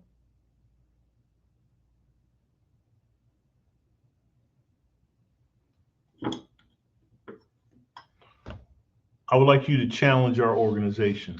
Say, Dr. Grace, we have 10,000 members. We would like to have everybody have an 800 credit score. How long will that take you? That's what I want to do. And understand we will guarantee our work. We wrote the algorithm for credit restoration. So it is just simple mathematics for us. We're going to shut down all foreclosure, all collection activity. And I don't want anybody else that within the sound of my voice to have less than a 700 credit score. That is the minimum standard. Our goal is 800 for everybody, but things happen from time to time. Maybe you drop down to 700, but forget about it. You know, we're going to change this dynamic, but it starts with you building an environment of change. So you got to talk to people, talk to Dr. Woods, you know, encourage them. Dr. Woods is setting up a class for you. We do a class that we're going to do throughout the year until we get to 10,000 people with perfect credit. So if you can't afford our services, just take our class. Our class is free and you can fix your own credit. I don't care how you get it. I just need you to get it. The country needs you to get it. I don't understand if you realize how serious and precarious this situation is with our country right now. Inflation is about to destroy us. The stock market is at the lowest point it's been since the Great Depression. Man, you better get out of here. Before this, the Pew Research Group did a study and it said that the average American can't put his hands on $500. That was in the good times. What are you going to do now? So I think they're setting up, I think Sheryl has a table set up for us. So if you have some questions, please go to our table and ask Sheryl. I need you, if you have less than 800 credit score, please call us or please talk to Sheryl so she can get you into one of our credit programs so we can get you over 800. You know, we still have the record for the highest credit score in the world. We get people to 850. You know, I see on the internet, they're trying to discourage you from get to 800. How ridiculous and scary is that? That's just like, you know what's scarier than that? Not a single college or university, high school in the entire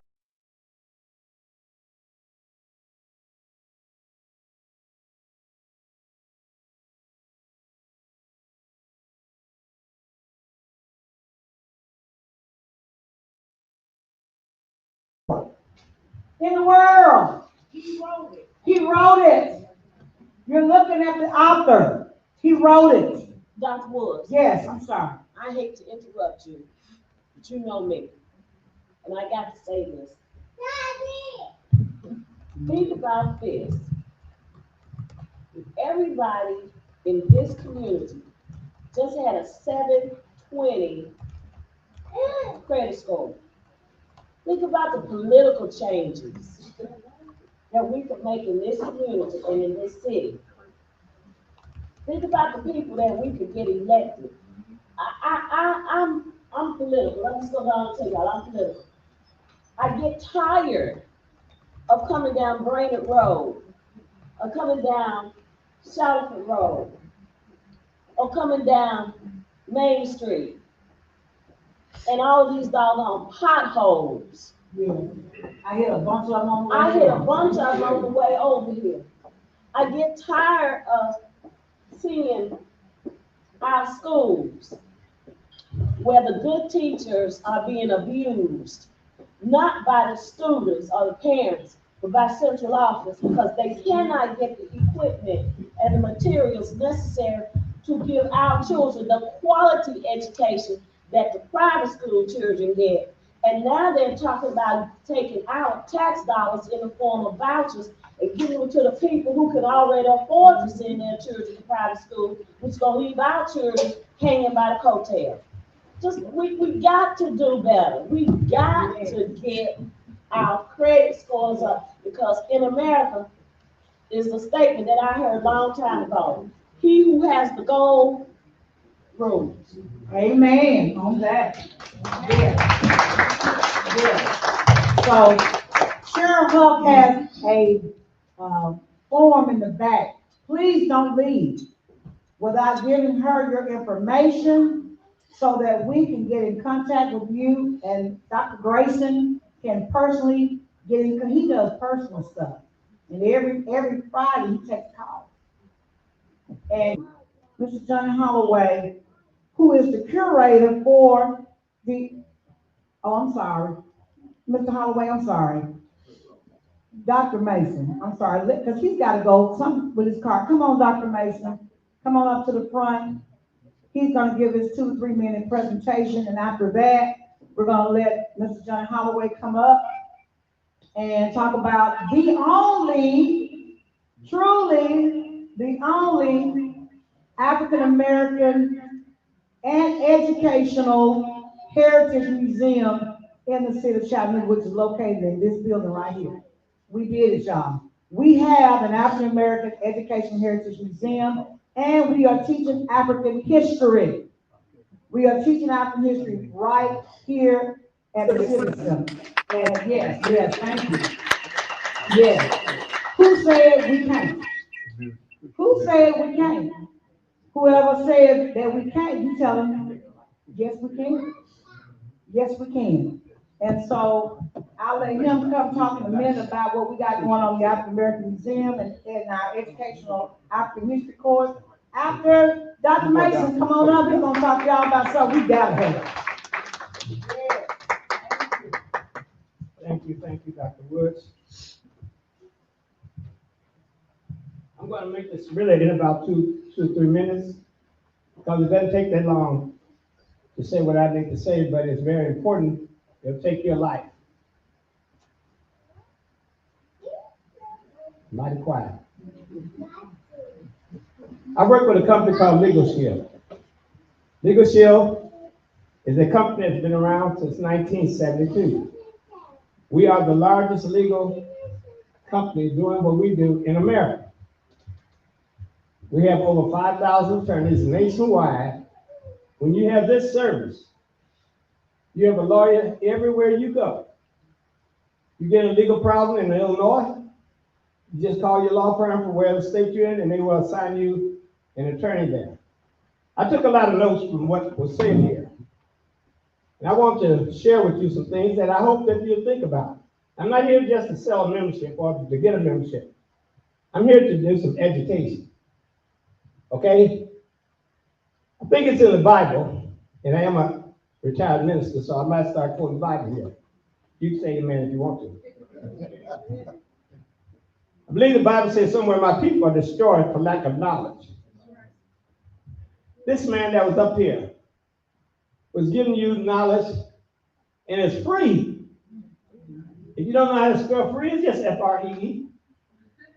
Listen to some of the things that you need to know about. And I want to thank Dr. Woods and Sheryl Huff for putting this on. These seats should be filled. These seats should be filled. So let me share with you. When you have the services that we have, and our table back there, you have a law firm right on your phone. If you ever get stopped by the police, one of the things that many of us do, or many of other people do, but if you know the law, you can exercise the law. The police will tell you to step outside your car. You just gave up your rights. Go home. You got your phone. Google the Fourth Amendment. It simply says you don't have to do that. Too many times we give up our rights because we don't know what our rights are. I live in a city where every policeman has our services. I've been stopped by them, and I quoted the Fourth Amendment. One of the policemen got a little upset, wrote me a warning. I said, well, you do whatever you want to do. I took it over there Monday morning. The lady at the door looked at it and threw it in the garbage and said, go home. If you don't know your rights, you don't have no rights. I want to say something to us. How many of you people have your will done already? Okay. That is your last love letter that you leave behind to your siblings.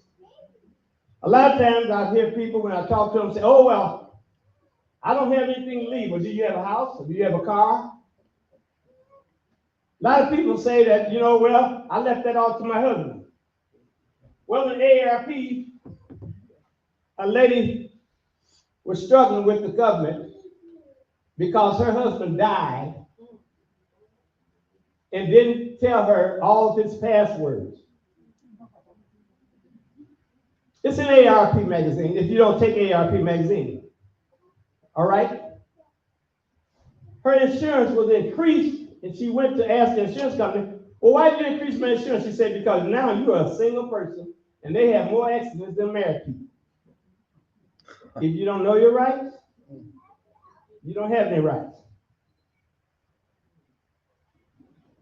I want to say again, if you watch what he said everybody ought to have their own business. Why not? How many of y'all know what residual income is? Can you see a hand? 1, 2, 3, 4, 5. Residual income, well, you ought to know.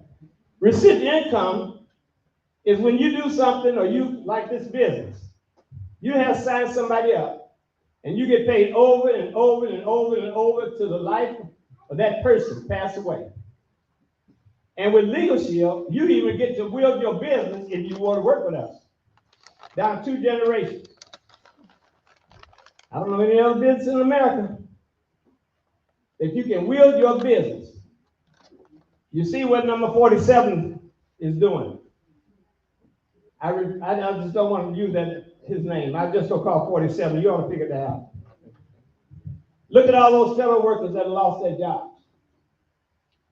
A lot of people say, well, I got $10,000 in my Social Security in my retirement. Okay, you're 50 years old. You do the math. You retire, and you got, let's say, $200,000 at age 50. How many years will you be able to live off of that money? That's why you ought to have residual income. The Lord bless me. I don't brag, but I got 3 incomes until I die. And Legal Shield is one of them. And this is a business that actually pays you to do the business. So if you're interested, I have a table back there. I want to thank y'all for letting me come. Let me make sure. Oh yeah, if you're interested in the membership, if you're a single person, the membership is less than your groceries for one day. It's $1 a day. You want the identity theft services as a single person? You combine these together, it's $12.50 a week. I don't know anywhere you get legal services like that. Some of you say, well, I have my own attorney. Well, if you go to New York or California or Chicago and you get in a legal situation, is your attorney in the city or state where you are going to go back to where you got that legal issue? No, it's not. I'll be honest with you. You have to be licensed in every city that if you are an attorney, the same as doctors. This lady said to tell you that you have to have a license to be a dentist. Just because you went to school and you didn't pass it doesn't mean you're a dentist. So I want to say to you today, if you want to have a stay-at-home income, come see us in the back. I'm standing up here as a man that's 79 years old. Many of you, like my children, say, Daddy, you are retired. And I say, then what would you want me to do?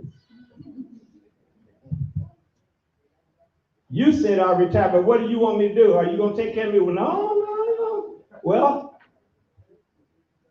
I'm going to work until the Lord calls me.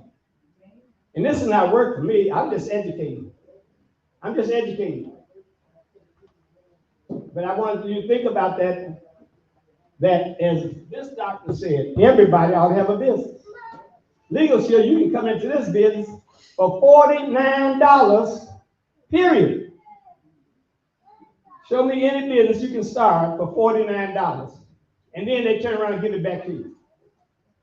So I think that's more than about 2 minutes. I want to be respectful of the time. If you're interested, be wise.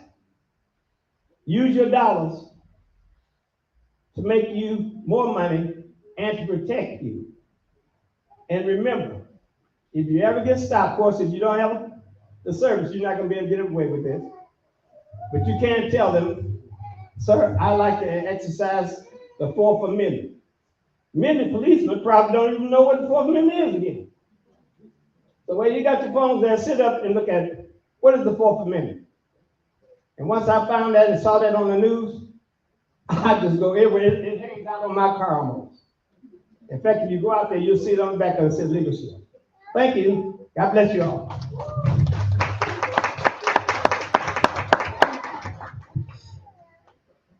This is the article in AARP magazine. I'll leave it on the table for you to read. All right, y'all give it up for Dr. Mason. Well, we have folks in here got businesses and want to make you all business partners and want to make you rich. You know, you got money you don't know you have. Got credit that you got money on top of money because your credit is 720 and don't even know what to do with it. Some people got bad credit, don't know what to do to fix it. And some people got good credit, don't know what to do with it. So we got a dilemma. We're going to fix that.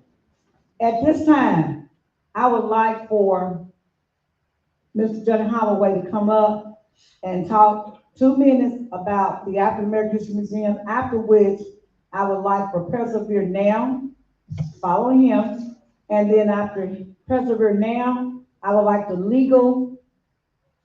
Women's Voters League to come up. After that, in that order, I would like for Erlanger Hospital to come up and talk about what services you all have, in that order. Okay, and then we'll go to Attorney Redditt. Y'all give it up for Johnny Holloway, Chattanooga's famous civil rights activist and one of the best around. I'm telling you, he's still here. He'll tell you, not many people are still living to tell the story, but he's one of them. And so I just want to thank him personally, because when we had this vision to have an African American museum here in this civic center, he was all about it.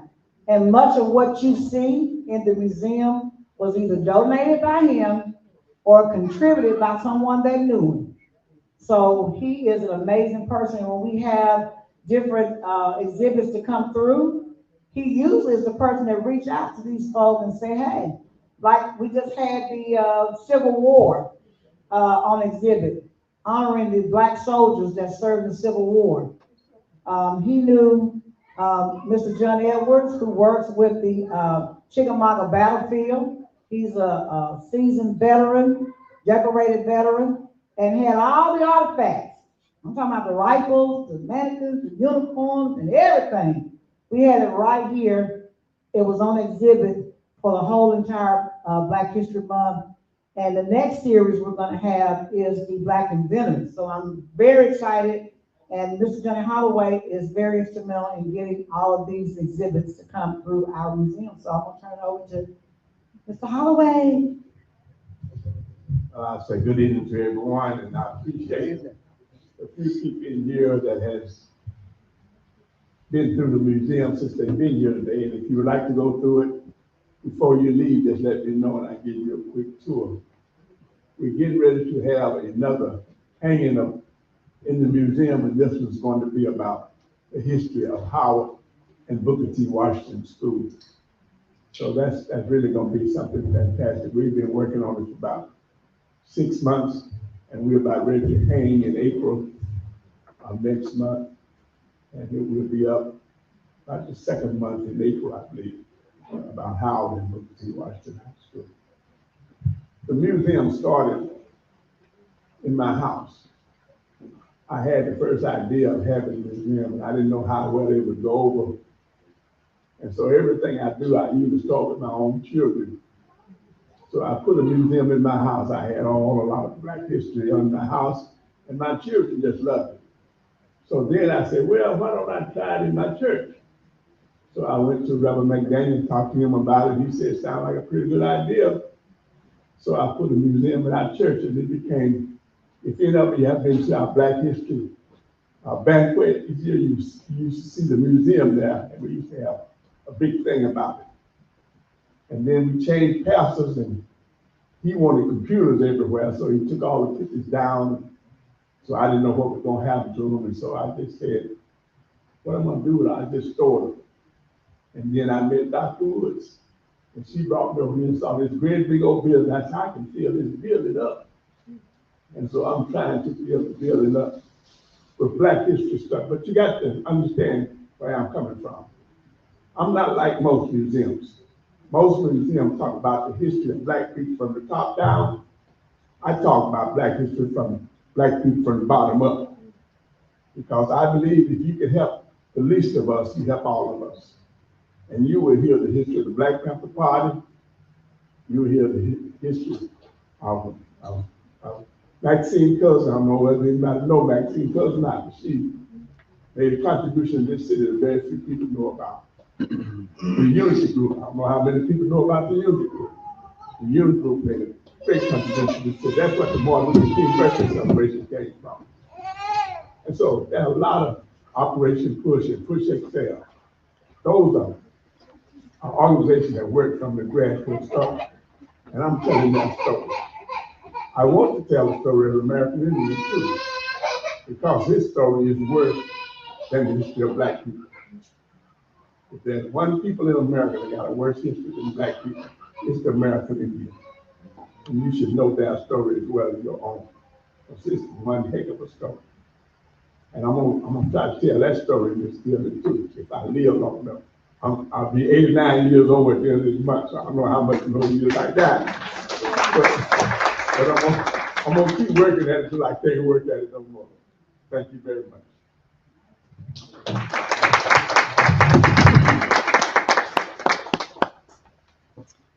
I do want to take a moment to thank all the vendors that are here and let them know that even though our attendance is low with some of our guests, this is being recorded. It'll be replayed several times, pushed throughout all of our social media. So your word will be getting out in a big way.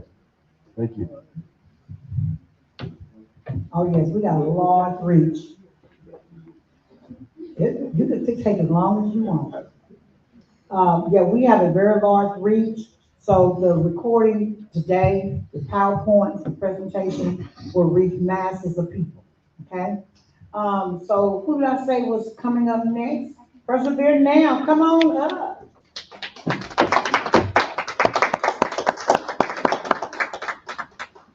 We want work. We want a job. We need to learn a trade. Yes. Okay, take it away. Thank you so much. Hello, everyone. Hello. Hello, hello. My name is Emma Graham. I work with an organization called Persevere, and pretty much what we do is job training. But more specifically, we do job training that is focused on careers in technology. So if you or anyone that you know in the state of Tennessee, we are all across the state, has ever had an interest in tech as a career, we offer 9 different certification programs and growing, but right now we're at 9, all to give you certifications in technology. It is a completely free program for those who are eligible, and to be eligible, you just have to live in Tennessee. You have to be at least 18, have a high school diploma, GED or high set, and then be someone who is one of the following. So someone who has been previously justice involved, or you have been impacted by the justice system in some way. So that could even be if you grew up in a household with a parent who was incarcerated, or a sibling, someone in that close family structure. Or you could just be facing barriers to employment in general. So anyone who is low income, youth who are aging out of foster care, veterans, someone with a disability, anything that can be classified as a barrier. If you meet those other basic eligibility requirements, you could be eligible for this program. The way that our training is set up is it is all virtual. We are able to send a laptop to our participants and our students to complete the training. So as long as you have access to Wi-Fi on a consistent basis, we have instructors on our team who are there to help guide you through the program. So you are not guiding yourself. We have instructors. You are literally on a virtual classroom with other classmates as well. And again, we are across the state of Tennessee. Some other great aspects of the program on top of the training that we provide are going to be our career and life skills development program. We also have access to free mental health counseling on staff, and then as well as helping people find jobs and employment in their communities. And someone that I have with me today is Stacy Hill, who works on our employment side of the house here in the Chattanooga area. And Stacy has a program that she's going to talk about that is a specific opportunity here for residents of Hamilton County. So Stacy, you want to take that away? Thank you. So I am so excited to bring the RISE program to Chattanooga. We're doing the first ever class here as a pilot to see if it's successful, and I really want it to be successful. This program is a little shorter than all of our other pathways because we understand sometimes you don't have 6 to 8 weeks or 6 months to do a program before you need to start working. So we have teamed up with the NRF program, and it's for the National Retail Federation to offer customer service and logistics, supply chain and warehouse certifications. And what that means is you go through our class. It's a 2-week program online and 1 week program in person, and that will be held at Chat State. The Friday after the class, we will hold a job fair where we will have employers ready to hire that day. So the goal is to go through the program. It's a 3 weeks program total, and to get hired upon the day of graduation. That's our goal. So we have 20 spots for this program. We have about 6 to 8 already filled. If anybody's interested, they can reach out to me. It's shill@perseverenow.com, and I will walk you through the application process. Like I said, I really want this to be successful. So I would like to get every seat in that cohort filled. So let's do it.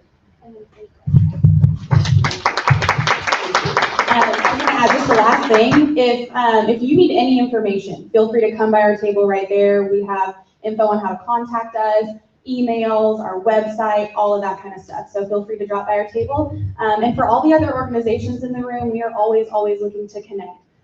So that's all we have. Thank you. Can you, for the video, for people who are watching live stream, can you please give us your email and contact information so they can go to find you? Yes. Yes. So a good contact email would be egraham, GRAHAM, @perseverenow.org. And Stacy is shill @perseverenow.org. Our website is... Our website is perseverenow.org. .org, yeah. So website is www.perseverenow.org. And that's where you can find our information, and there'll be phone numbers on there as well to contact. But we're just really happy to be here. And again, if this might not sound like something you may be interested in, just keep us in mind for anyone you might know across the state. And we are here.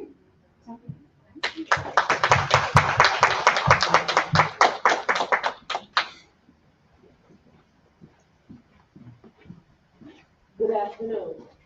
Good afternoon. My name is Jennifer Woods. My name is Jennifer Woods, and I am here representing the League of Women Voters. And unlike everybody else, I'm not selling anything, but I am pushing something. I'm pushing getting involved actively, not passively, but actively involved in the political process. Now, let me tell you the difference between actively involved and passively involved.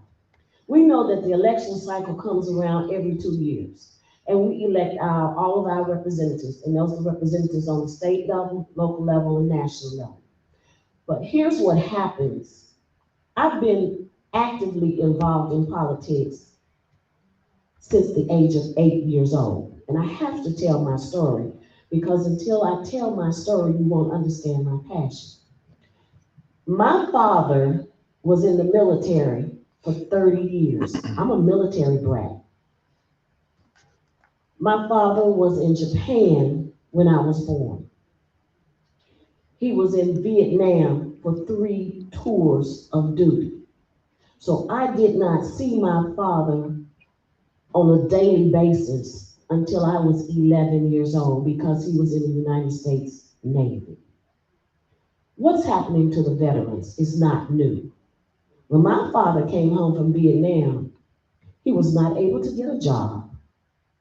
He was mistreated by the people because he was labeled a baby killer. Later in my life, I became active in politics because my alma mater, Tennessee State University, was being taken over because of the color of our skin. I'm keeping it real.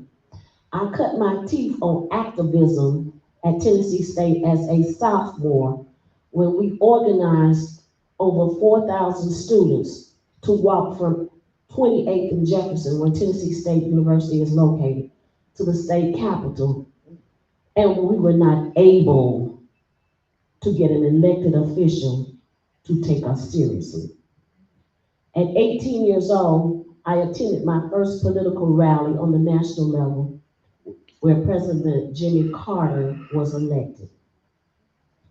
I moved to Chattanooga, and I became active in the consolidation process. I met Dr. Johnny Holloway, and I called him doctor out of political reverence, because he organized us. And I was the only educator, the only teacher that was involved knocking on doors saying that we did not need to consolidate because of the impact it would have on poor children. Notice I did not say Black children. I did not say white children.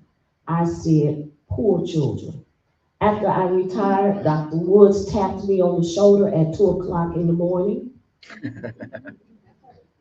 called me and said, Sarah. And when she says Sarah, there's always something attached to it. I need your help. We advocated for special needs children to be treated the way that the federal law mandates them to be taught under the Hamilton County school system. And I'm going to tell you something. Because of the things that Dr. Woods allowed and encouraged and supported my committee to do, Hamilton County school system is under the umbrella of the United States Department of Education Office of Civil Rights for violating children with disabilities, civil and educational rights. Give her a hand, you all, because she is a true advocate for special needs, but a bigger advocate for social justice. And a lot of times we overlook our social justice crusaders. And I'm telling you this because when all of this came out, all during this process, I learned the most important thing that we have that we take for granted. It's our voice in government. We do not turn out to pull that lever. 12% of the registered voters in Hamilton County, 12% of the registered voters in Hamilton County came out and voted in the 2024 election cycle. And look what we are stuck with. And yes, I get angry because Project 2025 was out there. He did not lie about what he was going to do. And guess what he's doing? Every bit of it. So I'm going to talk to you about voting passively, which we do. Now let's talk about actively involved in the political process. So what? You voted. How many of you know who your elected representative is for this district? I don't see any hands. How many of you know who your county representative is for this district? Not city, county. I don't see any hands. How many of you know who your federal representative for District 3 is in Washington? I don't see any hands. How many of you have attended a school board meeting? I don't see any hands. How many of you have attended a county commission meeting? I see one hand. Thank you. How many of you have attended a city council meeting? I see no hands. How many of you have picked up the phone and voiced your opinion or your needs or your desire for your community by any of these elected officials? I don't care if it's your state senator. I don't care if it's your United States senator. I don't even care if it's the president of the United States. How many of you have picked up the phone and called these people? Guess what? They won't work for you if you don't tell them what you want. Actively engaged in politics.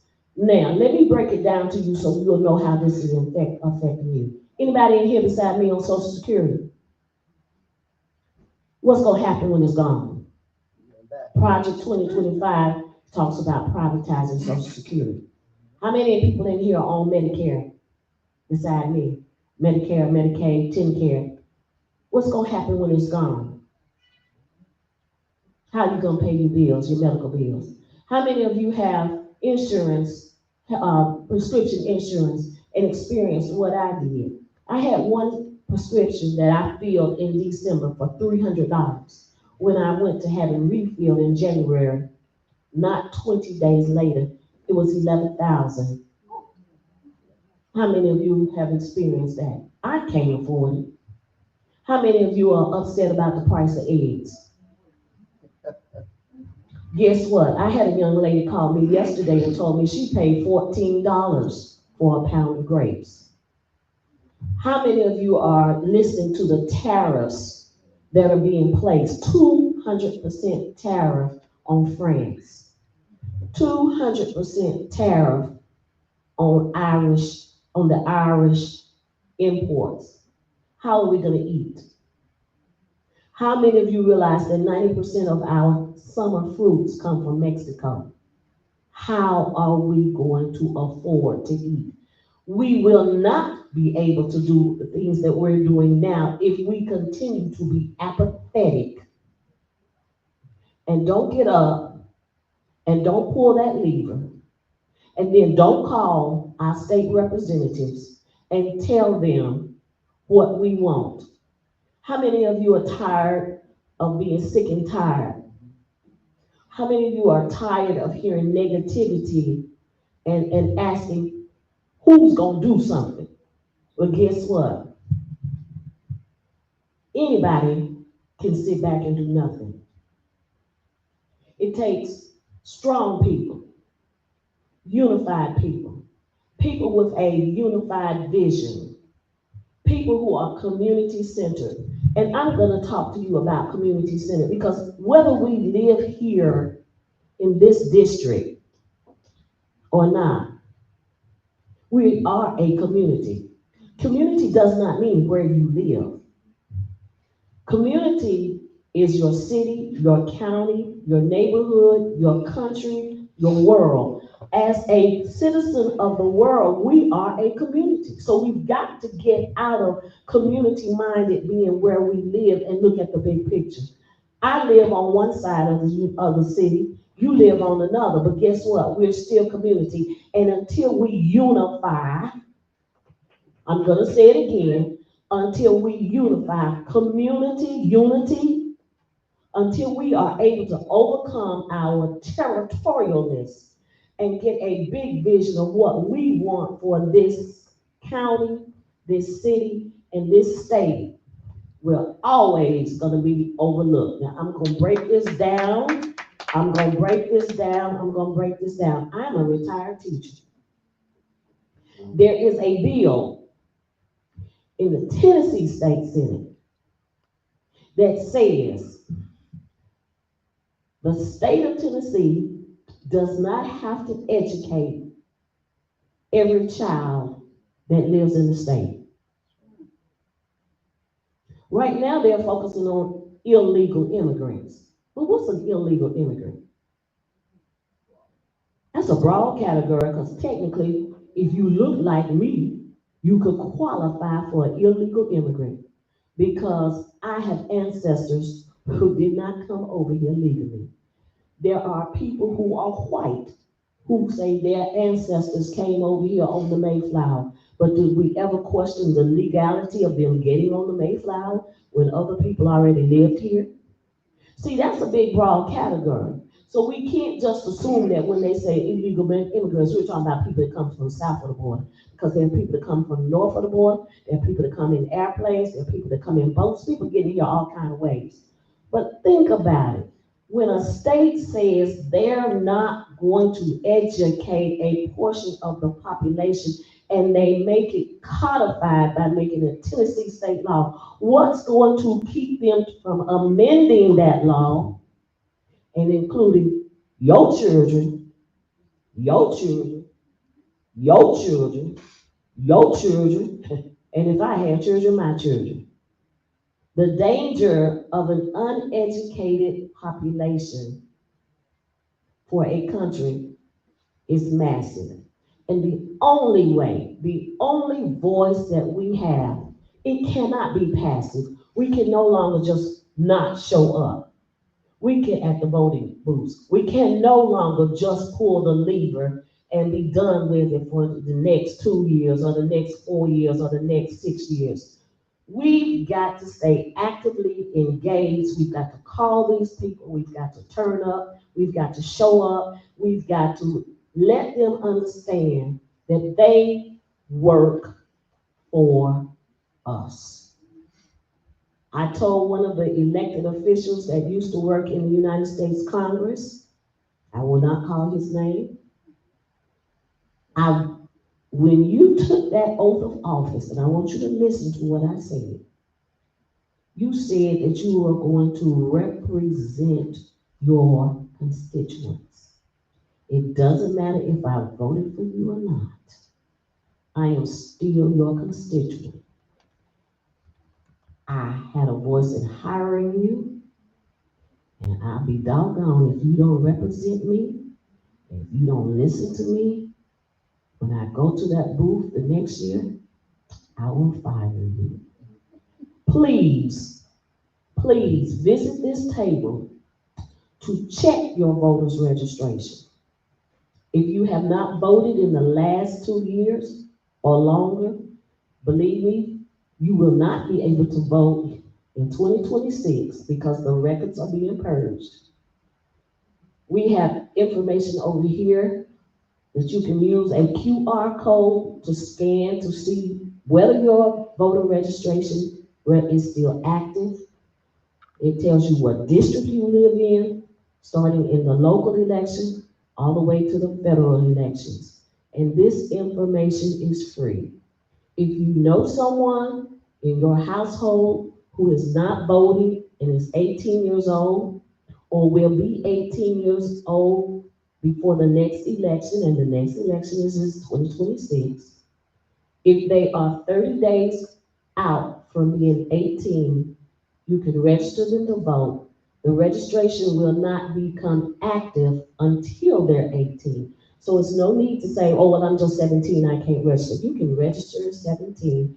Hamilton County Election Commission will hold your documents until you become 18. So there's no excuse. If we want better, we've got to do better.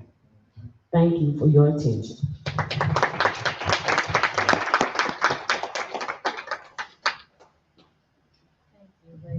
I'm not sure who she said it would be up next, but if you have not.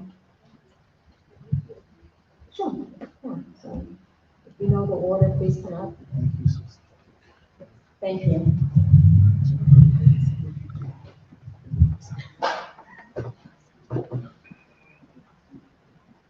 Hello, everyone. Hello.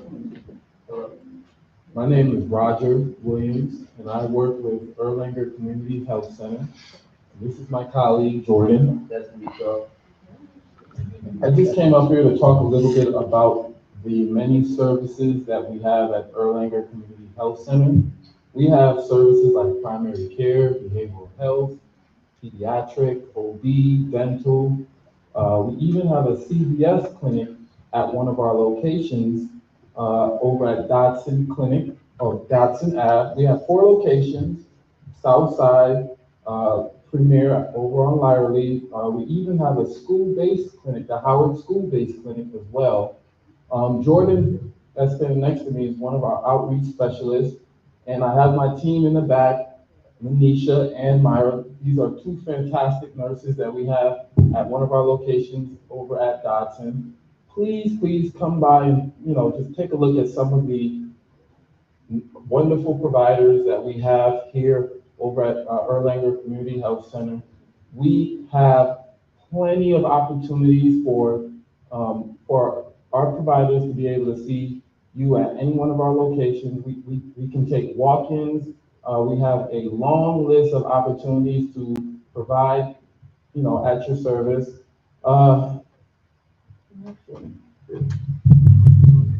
Hey y'all, I'm Jordan Etchison, Outreach Department from Erlanger Dodson, and I just wanted to talk about some of the things we have to offer as far as outreach goes. A lot of people don't know that we have plenty of resources and materials for the community, for the people that needed things such as food-related resources, housing, transportation type resources, and things of that nature, and anything that people may need, people who are looking for employment and may not know where to go or how to go about getting it and things of that nature. And I'm here more so to kind of help people, push people in the right direction as far as the needed materials and things that people may be in need of. So if you come to Dodson or Erlanger, you can come to my office. If you know anybody that needs any sort of resources, then have them stop by the office. And it's not really appointment based. You can just come in and just have a seat, and I'd be glad to talk to you. That's it. And one more thing, we have services for everyone. We do not turn away anyone. We have a wonderful sliding fee scale schedule that can accommodate all types of people, entrepreneurs, no income, low income. Please, if you are in the business of a primary care, we have wonderful providers, and we are here at your service. And one more thing, this is a fantastic event. I have committed myself today to help you guys get this information out to the community, because I think more people need to be here to hear about some of this information that we are sharing here today. And I'm definitely going to make a concentrated effort to help you guys make that happen. Thank you. Appreciate that. Again, I'm not sure who's next to come up.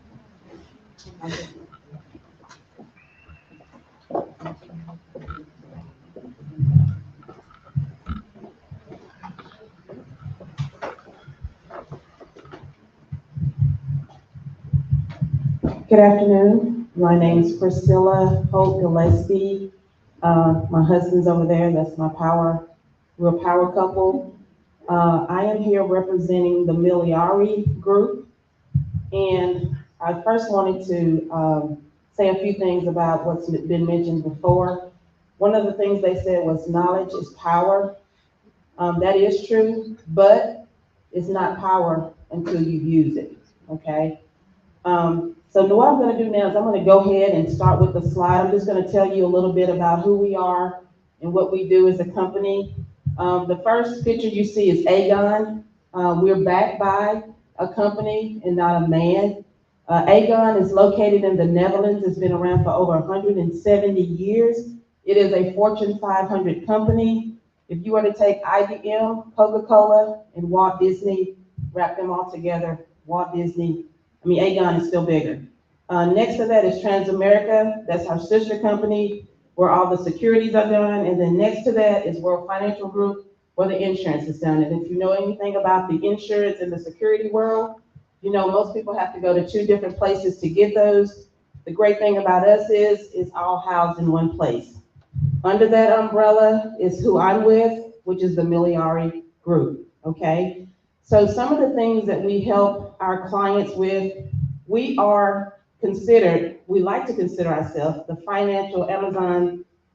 Amazon of financial services. And why do I say that? Is because if you shop Amazon, you know that they do not own all those products, but they are connected with people that do. So what we do is we meet with our clients, we find out what they need, we find out their dreams and goals, we find out where you want to go, and we help you get to that destination. So we're a GPS to help you get to financial wealth. Some of the services that we do provide are things like 401k, IRA rollovers, long-term care because people are living longer, college plans, and not just the typical 529 that child cannot use. We have plans if that child decides that they don't want to go to college, they can use that to buy a home, to buy a car, to start a business. We also have what's called executive bonus plans. We talked about businesses before. If you have a business, we help you put money back into that business. We have fixed indexed annuities, wills, and trusts. I can say if you have a will is good, but a will is contestable. If you can, we recommend that you get a trust, okay? Because a trust is not contestable. We don't want you to leave a liability to your family, but we want you to leave them a legacy, okay? Next slide, please. One of the great things that I like about our company is no family left behind. We believe in the 5 F's, which is your faith, your family, your finances, your fitness, and your fun. Our services are completely free. I'm not here to sell you anything. You can't buy anything from me, okay? We're trying to bring this 95% of middle America to the 5%, okay? If you work with an advisor or you have an advisor, I'm not saying that's not good. That's great. But they charge you money. They start to look for you after you start to make that $250K a year. Our services are completely free. All that we ask is if we educate you, we want to be a good source of referral so you'll pass that information on to someone else, okay? Next slide. Now, if you all do not remember anything else today, if you have a pen, a pad, a notebook, or whatever, I want you to remember this information because I'm here to teach you the rules of the game so that you can win as well, okay? So we're going to talk about the rule of 72. The rule of 72 is actually a mathematical equation that's going to tell you how long it's going to take your money to compound. Albert Einstein did not invent this, but he did say, this is the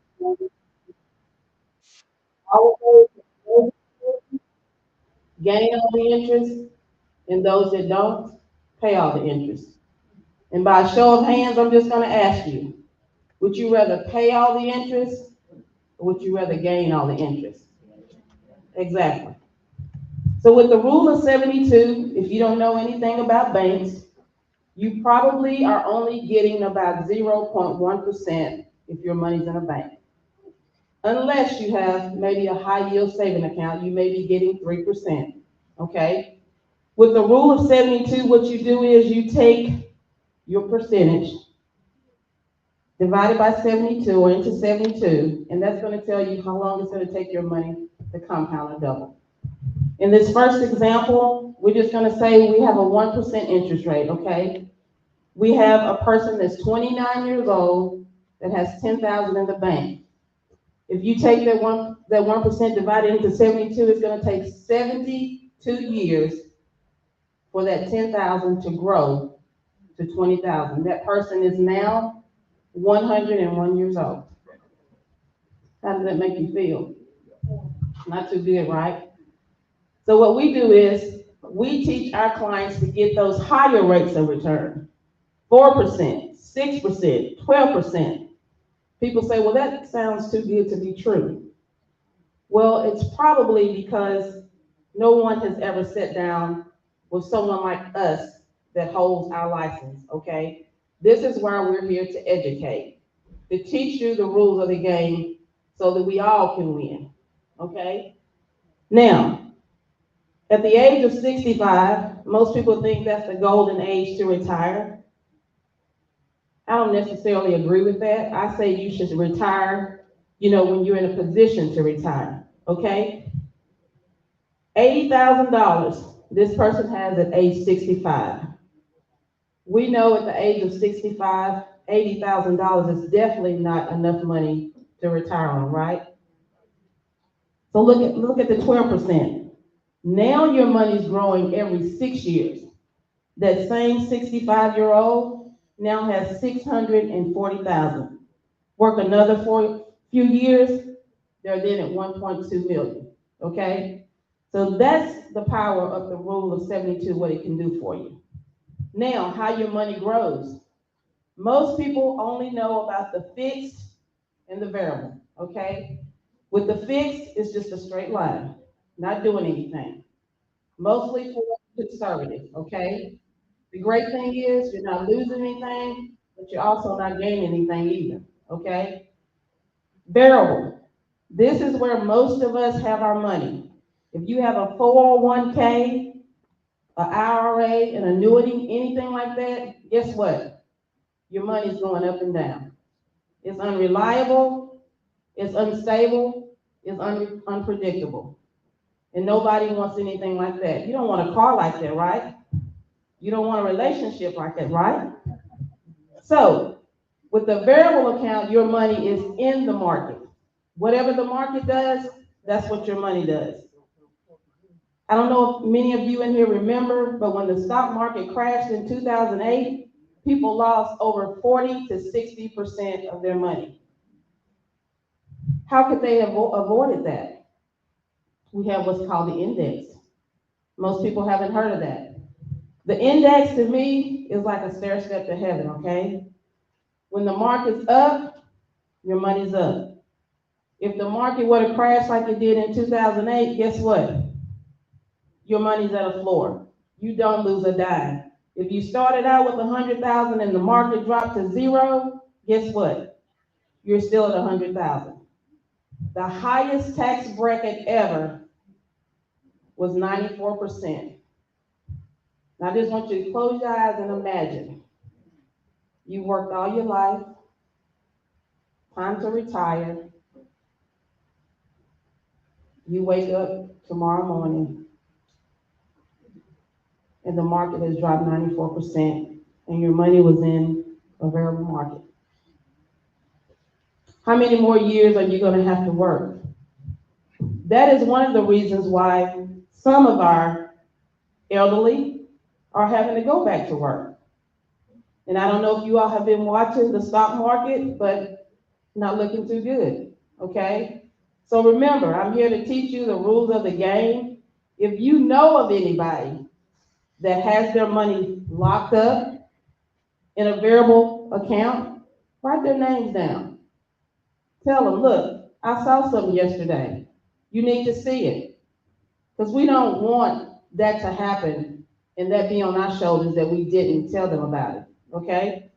So with the index market, you get the protection and you also get the growth.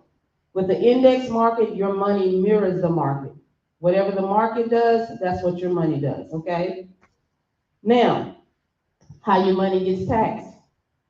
We know Uncle Sam is gonna always have his hands in our money, right? You get your paycheck, getting taxed, right? You get that raise, getting taxed again, right? You take that money out to go shop at Walmart, getting taxed again. So you're always getting taxed. I like to say taxed always. The next is tax later. That simply means those are things like your 401k, again, your IRAs. Your employer says, you know what? You don't have to pay taxes now. If your money grows, you still don't have to pay taxes. But guess what? What if something happens and you have to take that money out before 59 and a half? Uncle Sam is going to tax you that 10%. And guess what? We don't know what the taxes are going to be. So if the taxes are 50 to 6%, 60%, you're getting taxed that as well. So your account is pretty much depleted, right? Now, tax advantage. That simply means you pay the taxes on the seed versus the harvest. You pay your taxes up front, and you never have to pay those taxes again. Now, crazy question. If you all had a choice of how you wanted your money to grow or your money to get taxed, most of us would say index and tax advantage, right? Now, I'm not saying it's not okay to diversify your money, but of course, if you wanted to put the majority of your money somewhere, most of us would put it in an index account, okay? Next slide. Now, this is what I want all of you to take heed to, because this is very important. Like I talked about the bank before. You as a client put your money in a bank, right? You can go to the next slide. Just keep it moving if you would, please. So you as a client put your money in a bank. Okay, most people put their money in a bank because they think it's safe, okay? Those 4 letters on the outside of the bank stands for Federal Deposit Insurance Corporation. They only insure your money up to $250,000, okay? So the bank only gives us 0 to 1%, right? Some less than that. But if we go to take out a loan at the bank, they're going to charge us anywhere from 16 to 24%. That may be a little higher now, okay? So what do? They turn around and invest your money in insurance, okay? So they work what's called on fractional lending, okay? For every $1, you can keep going, sir. For every $1, they lend out 10, which is why 300 banks went out of business in 2008, okay? How many insurance businesses went out of business? 0, okay? Now, we want you to become the bank. We want to take the bank out of the equation, okay? So, you can keep going, sir. What we want to do is, we want you to have that 6 to 12%. We want you to be able to take your money out tax-free. This is how these corporations get rich. Bank-owned life insurance and company-owned life insurance. You can keep going, sir. And like I said, we want to take the bank out of the equation, and we want you all to be the bank. Next slide. Now, you can keep going, sir.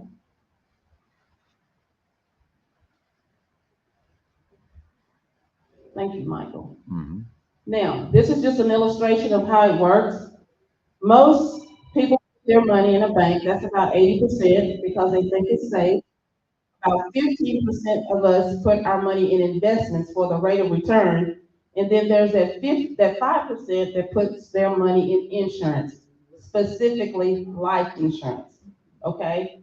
And this is what we call universal banking, okay? You can keep going, sir. Now, with this is where we get what's called perks, okay? We have living benefits and death benefits. Most people only know about death benefits. That is where if someone passes away, you pass it to the beneficiary, right? We actually have something for the living benefits. If something were to happen to you, critical, chronic, or terminal, it pays out an accelerated benefit, okay? So that's protection, living benefits. Emergency funds. If you needed to take out that money before 59 and a half, you can actually take it out tax-free, okay? Retirement. If you needed to retire before 59 and a half, you could also take it out tax-free. And this money continues to grow. It continues to accumulate. College funds. If you have kids, like I said before, you can use this money for college. You can send those kids to college for 5 years and not pay anything and wait until they graduate. And you can go into these policies and pull that money out tax-free. And it continues to grow, okay? The last thing is savings, talking about those rates of return, getting those 12% returns, sometimes more. But the only way that you're able to get one of these is you must qualify, okay? That simply means you can't have any type of terminal illness. They don't want to write you an insurance policy and then find out you have cancer, okay? The next thing is long-term. Just like you would be saving for your retirement, you want to be saving here as well, okay? Now, what makes this possible? How can you have something where you can accumulate money, it can keep growing, and you can take it out tax-free? That's because it's a tax code, okay? 401k, all it is a tax code. So that 7702A makes it possible for your money to grow tax-free and you take your money out tax-free. Okay, sir. If you can go to the one with the grip. Well, here, these are just comparing 5 different types of financial accounts. Of course, ours will be the last one, which is a family bank, and we do all of them, 1 through 9, okay?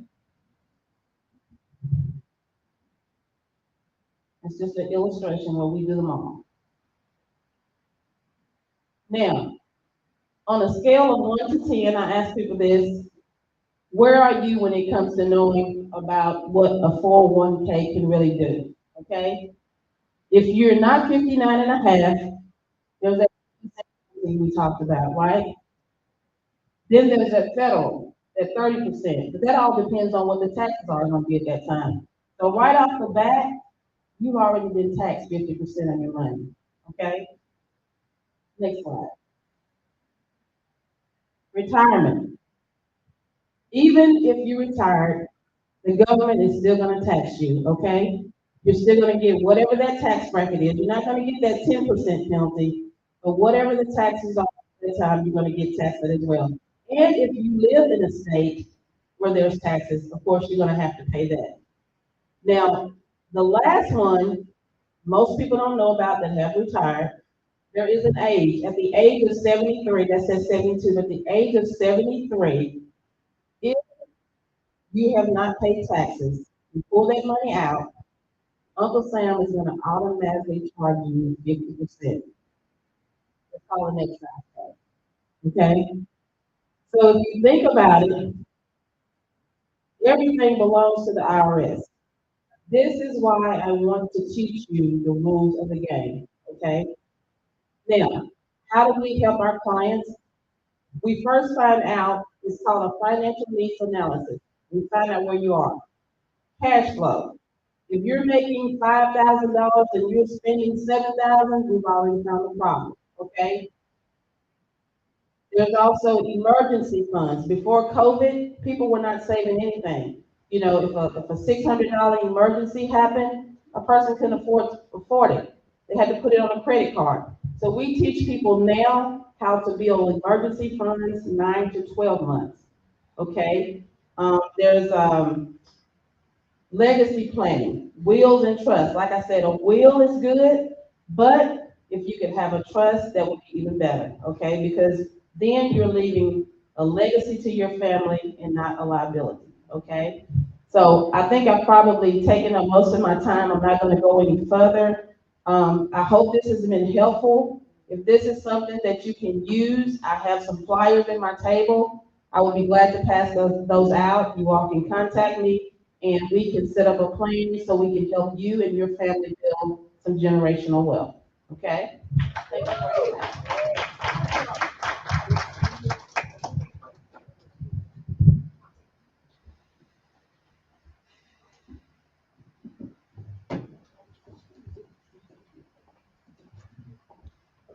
Okay, we're gonna go ahead and talk a couple more things. People that want to,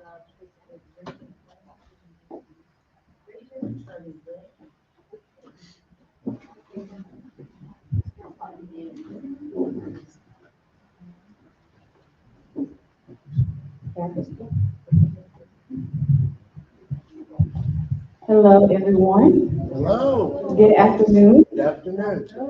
I am Bethany Gardner Grant, and I have my colleague here with me, Mr. Samari Howell. And we're excited to be here today as relationship bankers representing Regions Bank on the Brainerd Road location. And we're happy to share a little bit about what we do and how we can help you all in the community. And as relationship bankers, our job, of course, is to help individuals, families, and businesses manage their finances. And whether you're opening an account or you're planning for retirement or you're just trying to grow your business, we're here to offer solutions to help fit each one of your needs. And what we focus on as a bank is relationship. We love to build that relationship with you, and we want to truly understand what your financial goals are and what you're trying to accomplish. And then we also want to be able to guide you through your financial journey, to walk with you along that path that you can reach your financial goals. At Regions, we do provide a variety of services from basic accounts like checking accounts, saving accounts, money markets, CDs, but we also have more complex options as well, which would be like loans, mortgages, and investments. And then we also have online banking and mobile banking that makes doing your financing a little bit easier. But what sets Regions apart from other banks is that, again, like I said earlier, we're big on building relationships with you. We like to sit down and create what's called a personalized plan through a one-on-one session where we ask you questions. You may have heard this advertised before. It's called our Regions Green Print, but we ask you a lot of questions so that we can get a full picture of what your financial goals are and what your current situation is, so that we can advise you properly and make sure that we're not just placing you in an account that doesn't fit what your goals are, okay? And we like to evaluate that. Like, we don't just put you in that account and then never talk to you again. We're gonna call you at least once a year, sometimes 2 or 3 times a year, just to follow up with you, see if there's been any life changes. Have you had a child, gotten married, any divorce, anything like that? We're gonna follow up with you to see what that financial situation is and if we need to pivot a little bit to help you reach your financial goals. And you may have heard it advertised, but like I said, we do that through what's called our Regions Green Print. Another thing that I'd like to share with you is that someone mentioned earlier about credit. We are not credit advisors, but we can give you tips to do and things to try. We have certain vehicles that can help you increase your increase your credit score or keep it where it is. But come talk to us before you go to these different credit repair companies, because some of the information, I think Dr. Wood said it earlier, some of the information that they give you, we can give you at no cost. And you just got to put the work in. That's the difference. You're doing the work versus them doing the work for you. So come see us in that regards. And then also another thing, a lot of people are going to online banks still, and that's cool and all, but we really want you to build a relationship with the bank because it goes a long way. The benefits of that is you have someone here that you can physically go and talk to. If you have questions about your money or what's going on, you have somebody you can physically go and talk to. You don't have to send an email or IM them and hope that they're going to respond back to you. Also, having that relationship with a banker, you get more insights as to what's going on. We have certain promotions going on right now in regards to credit. You're the first to hear that, and when you have a relationship with your banker. And then it's just good to have that relationship, because when it comes to credit, we appreciate your loyalty and we give you credit for that. So if you're getting a loan or anything like that, you're gonna get an incentive for being a customer versus if you didn't have that relationship built, okay? So that's what we do at Regions. I'm gonna let Samari say a little bit about what he does in banking, but come see us, let us come help you. We just, our goal is education. I love doing presentations like this, and like they said earlier, I wish the seats were more filled, but that's okay. As long as we reach one person today and one person tomorrow, then we're being effective in the community. Hey everybody, good afternoon. My name is Samari, Howell. I'm RB1 at Regions Bank on Brainerd Road. So typically I'm the first face that you do see as you walk in the doors, and hopefully it's a smiling face, unless it's like it's pretty early, but like I said, I do handle all cash transactions. You know, I just, like Bethany said, I just want to be able to make sure that all your accounts are in order, that everything from your transactions to your online banking to everything that you do from us is all in order. And again, I just thank you guys for having us. Thank you. Thank you, Regent Saint. It is, and I think, We do have items over there on the tables, and another thing I forgot to mention as well, we have our Refer a Friend program. So if you currently bank at Regions and you have family and friend members that do not, sending them over could provide you an incentive for doing that. yeah. So, Attorney Redditt, are you ready? Okay, come on up. Attorney Redditt, I know y'all been ready for Redditt. He came all the way from Nashville, Tennessee today, and I'm so happy to have him with us today, and our audience, which is thousands of people that will be tuned in to hear this presentation that you all have to come. Thank you for coming. You're welcome. Good afternoon, everyone. Good afternoon. It's a pleasure to be here with you today. I'm attorney Kenneth Redditt, and I practice primarily criminal defense in Middle Tennessee, Nashville area, and I've actually had an opportunity to speak with a couple of you. It's been a pleasure, and I know Judge Patterson went over a lot of the things that I will be discussing, so I won't really reinvent the wheel when it comes to those things, but we'll just say this. It's very, very important to, know your rights, and when it comes down to not just taking care of expungements and seeing what you can do about those, but also it's even more important on the front end to see how you can go about preventing getting a criminal record in the first place. And that starts with knowledge, that starts with information, that starts with doing what you all are doing here today, which is a great thing. And I do agree. I wish we did have more people here today, but I'm definitely thankful for everybody that is here today to get this information. And I am set up in the back here to talk to you all about any and all aspects, regarding expunging criminal records, driver's license reinstatements. I help people with that as well. I do these clinics, quite often throughout the year, primarily in Middle Tennessee. So it's great to be here today. Most of it is in a statute. I saw that it was put up on the screen earlier, TCA 4032-101, which discusses a lot of exclusions, things that you can get expunged off your record, things that you can't get expunged off of your record. And thankfully, every few years, the legislature is making moves and making changes and making additions. There are additional things that's added, but it's still not enough.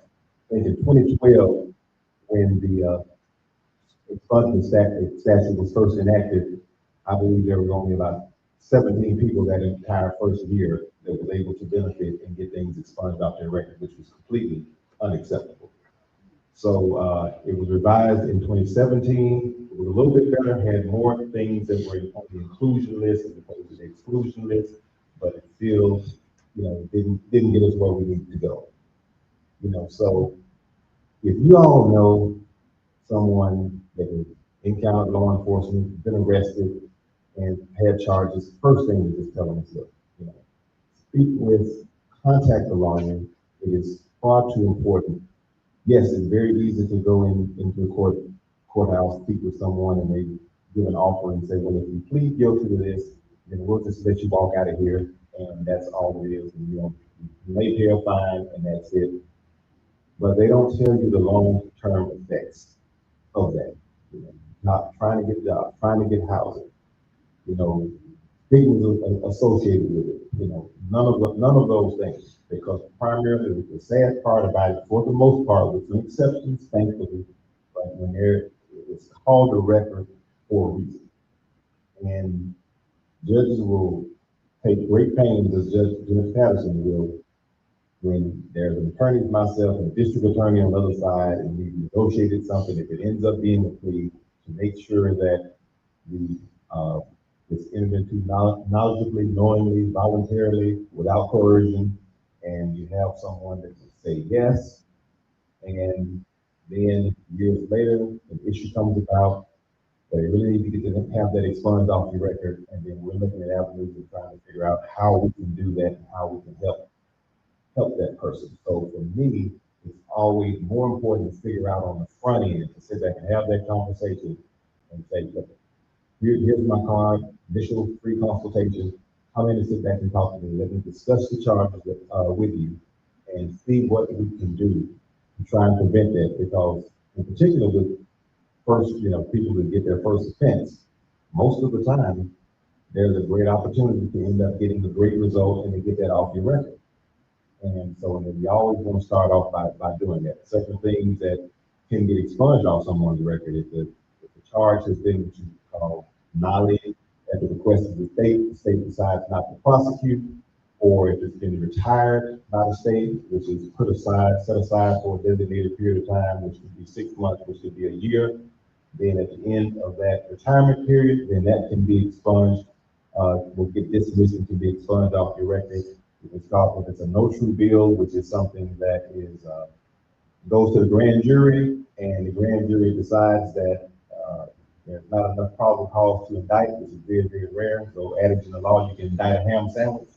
So it's it's pretty sad if the way grand juries is set up, where you just have the prosecution witness, the police officers, the alleged victims to be in one location, in which we don't have any information about that. And they're presenting the case, and if they can't get an indictment in that scenario, that's pretty sad state of affairs. And you may ask yourself, well, why would that be fair? And the reason for that is because the defendant has the benefit of a preliminary hearing, which is what you call a probable cause determination. And that is generally general sessions courts, where the evidence is presented to determine whether or not two things. One, whether or not there's proof that the crime has been committed, or evidence that the crime has been committed, sufficient evidence that the defendant committed the crime. And if they cross that threshold, then the case is what you call bound over to the grand jury. And that's the next stage in the criminal process. It goes up to criminal court, where you would eventually get an indictment and the criminal process begins. So it's very, very important to just to know your rights and to exercise those rights, and to not plead guilty to something without talking to an attorney. Regardless of how bad the facts are, because they could be really, seemingly on its face very bad facts, but there could be things that the officers didn't do correctly. And so that all has to be examined, because there could be procedural defenses that I could have that could end up getting the case dismissed. So that's why it's so very, very important. And so I'll be very happy. We'll be right here throughout and set up right there in the back, and we'll be happy to talk with anybody about any aspects of criminal defense, retirements, of expungements, of diversion programs, know your rights. You have a question? Would you talk about the disadvantages of taking a no contest plea when people are brought before a judge and the attorney says, ask you not to take a no contest. You're not pleading innocent, you're not pleading guilty, you're saying you're not contesting. Because a lot of people don't understand that. Yes. No contest is still, great question. No contest means guilty. That's what it means. And, you know, it's not being contested, a Latin phrase for that, nolo contendere in it, but it still means no contest and it means guilty. So you need to have, you know, and understand that that's not going to be in your best interest in most circumstances to take a no contest plea, because that's not even putting up a fight. So it's much better to, you know, go back to the table, go back to the drawing board and say, well, let's see if there is another option or a better option. Because even if you enter into a diversion program, then what diversion allows you to do is ultimately get it off of your record. You know, you can enter into what's called a best interest plea or an offer plea where you don't have to say guilty. You know, and it's treated as the disposition is held for a designated period of time. You complete the diversionary program, maintain good lawful conduct, no more problems, no more issues, and then at the end of that period, then you can get it expunged off your record. So, you know, so that's a better option, because I know a lot of times, you know, it's a tough thing to get up there as a criminal defendant and say guilty. You know, but in no contest sounds better, but what's better than no contest is being able to get it off your record, because expungement puts you in the position that you were prior to getting arrested. So that's a great thing about having expungement. You can answer that application for employment, and you can say, have you ever been arrested? And the answer by statute is no. And it's not lying. You have not been arrested. That's what expungement does. It puts you back to the state that you were in prior to even getting arrested. But yes, any other questions? Great question, by the way. What about sealing records? Because I've been to some juveniles and been told their records were sealed when they commit juvenile crimes. And when they try to go into the military, they find out that's not the case, which is Patriot Act.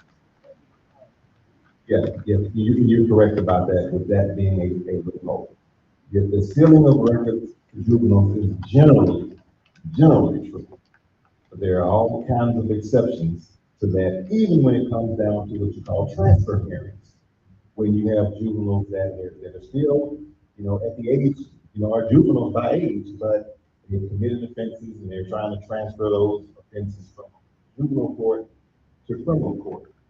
You know, and there are ways still around that, and you just referenced one. You talk about the law that you're having, discussing in your Patterson about transferring, where you could be a juvenile, you know, crime as a juvenile, and they're holding you till you become an adult, and then they're going to charge you as both a juvenile and an adult for the same offense. Y'all don't look, y'all don't look at TV. Okay. Oh.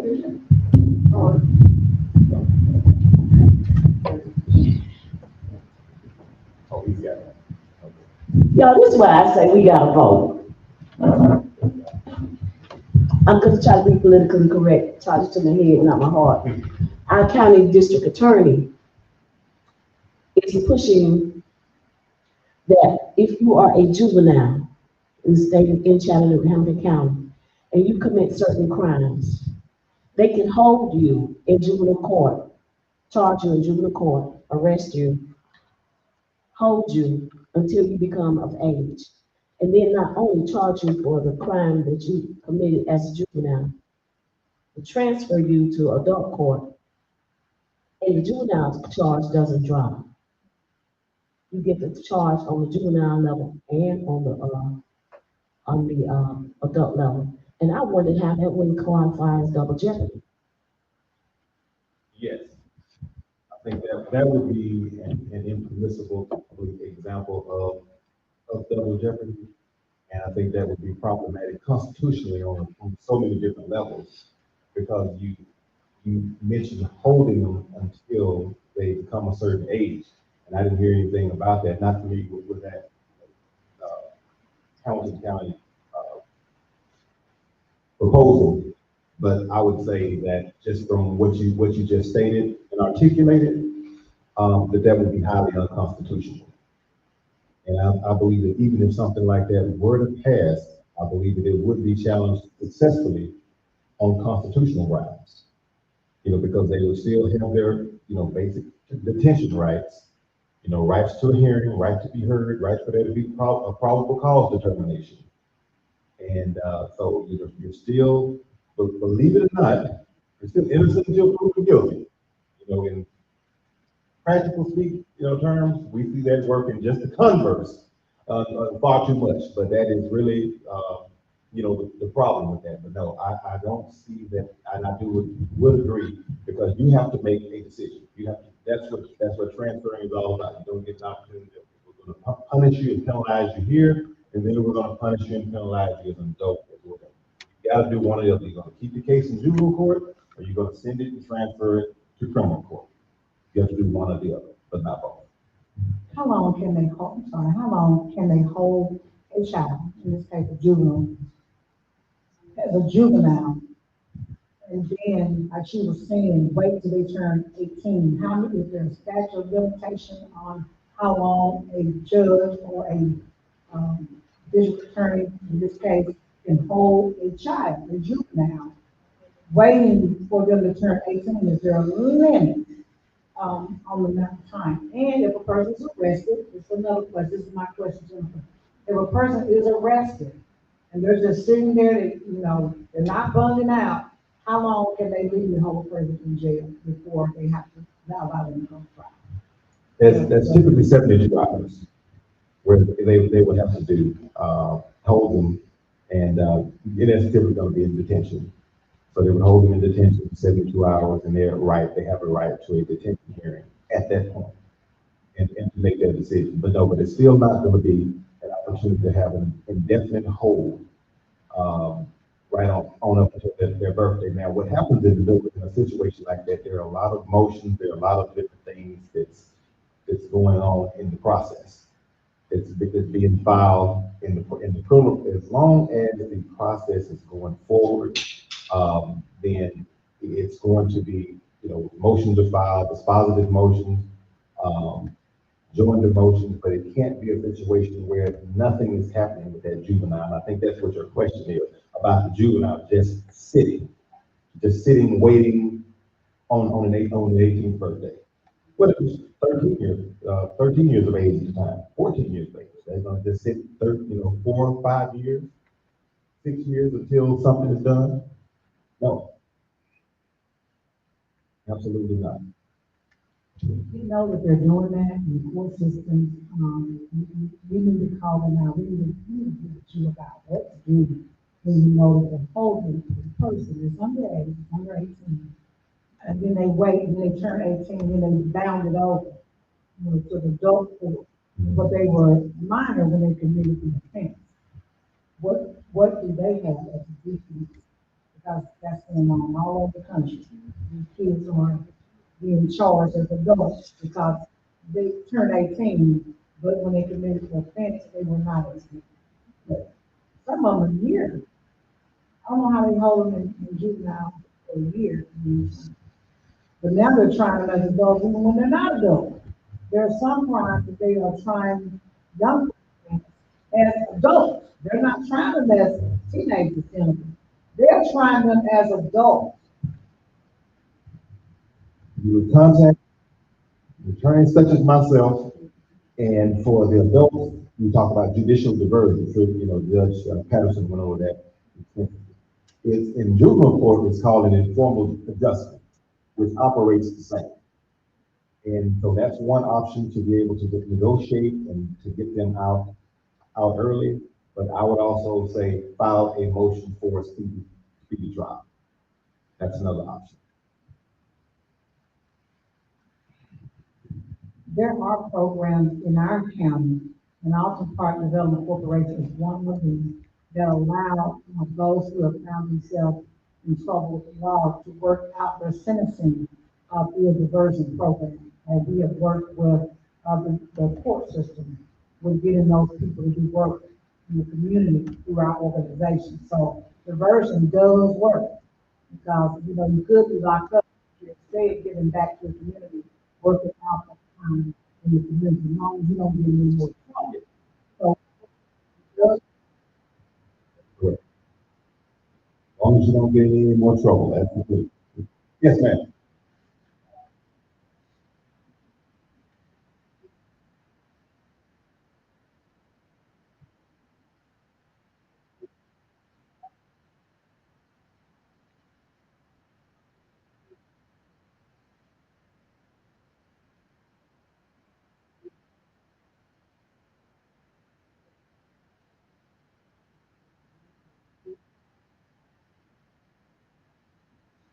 %. For mostly deterrent effect, and that's what the juvenile court judge would be a magistrate, that situation would be the juvenile court judge would make that determination. Because if they would deem they would grade the offenses and the seriousness of an offense, and say that, and I'll give an example of offense, carjacking. You know, if it's petty theft at Walmart, that's the case you're going to stay in jail. Anything like that. But if it involves serious bodily injury, you know, to another person's body, a lot of times guns, that they really want to deter that.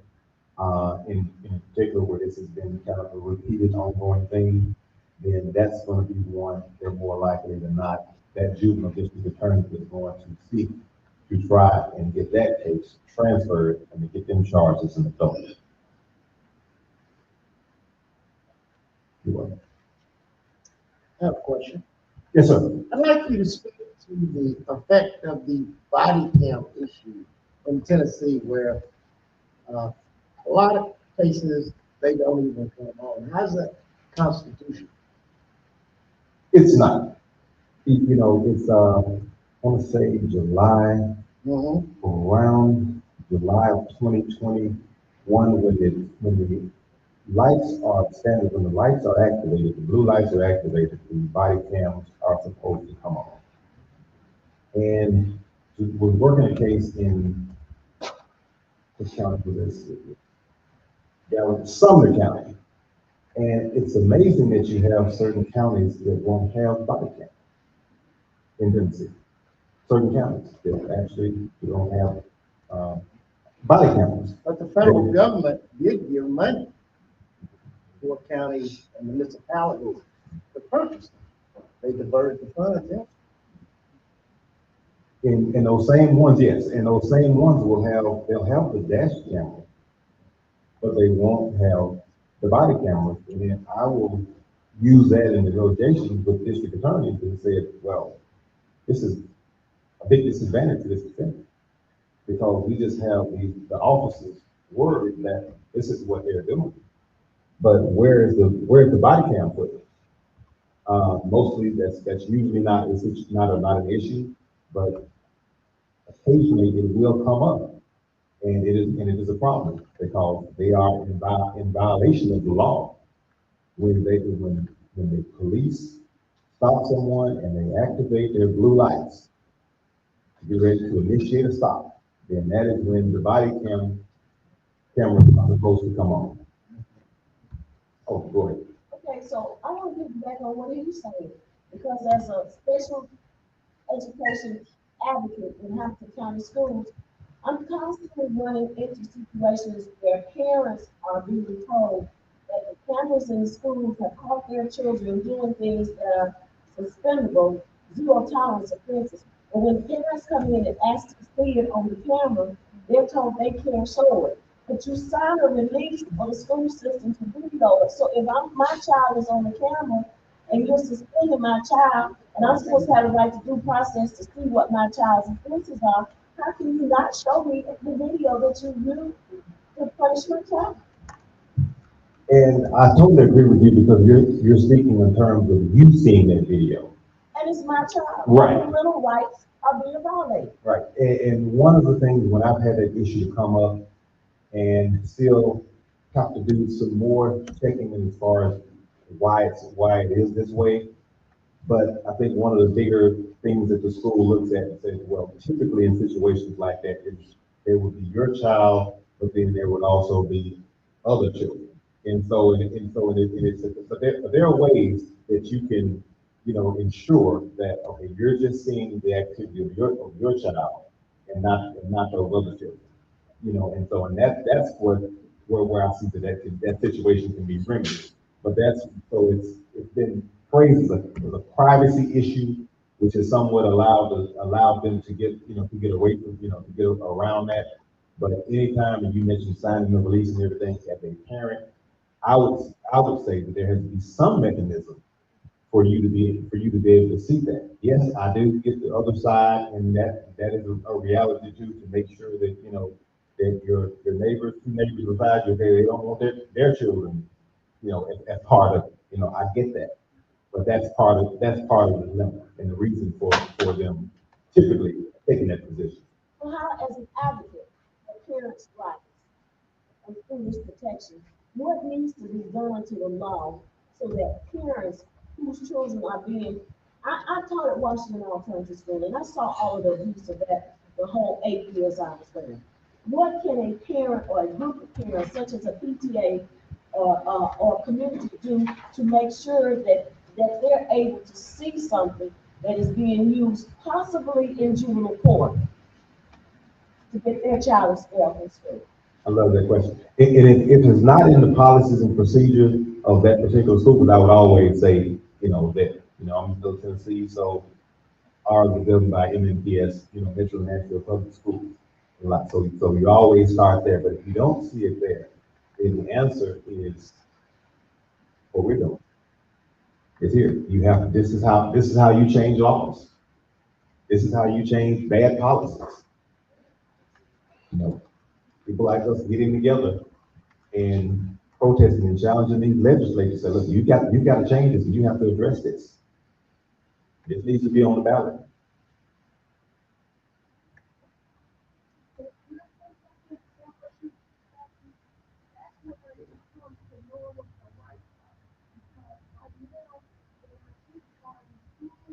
And we allow the teachers to speak for our children, and we can't do that. And then the parents go into the school thinking that the school and the officers are working with them. But we have to make sure that our parents know that when I say remain silent, that means you and your children. And when your child is doing workshops where we tell the students that you have to say, I'm going to contact my attorney or my mother or my father, which means nobody can talk with them until the parent is there. And then the parent said, we'll get back with you when we talk with our attorney. Then that means nothing or no one have information until you with your attorney. And that's how we protect our community and our children. Sheryl, do you mind coming up and saying on the microphone, because we're recording this and they need to hear it. And if you're speaking, take a mic because we are recording it and this will be heard nationally and internationally. And we want to make sure that they don't miss any of those important things that you're saying.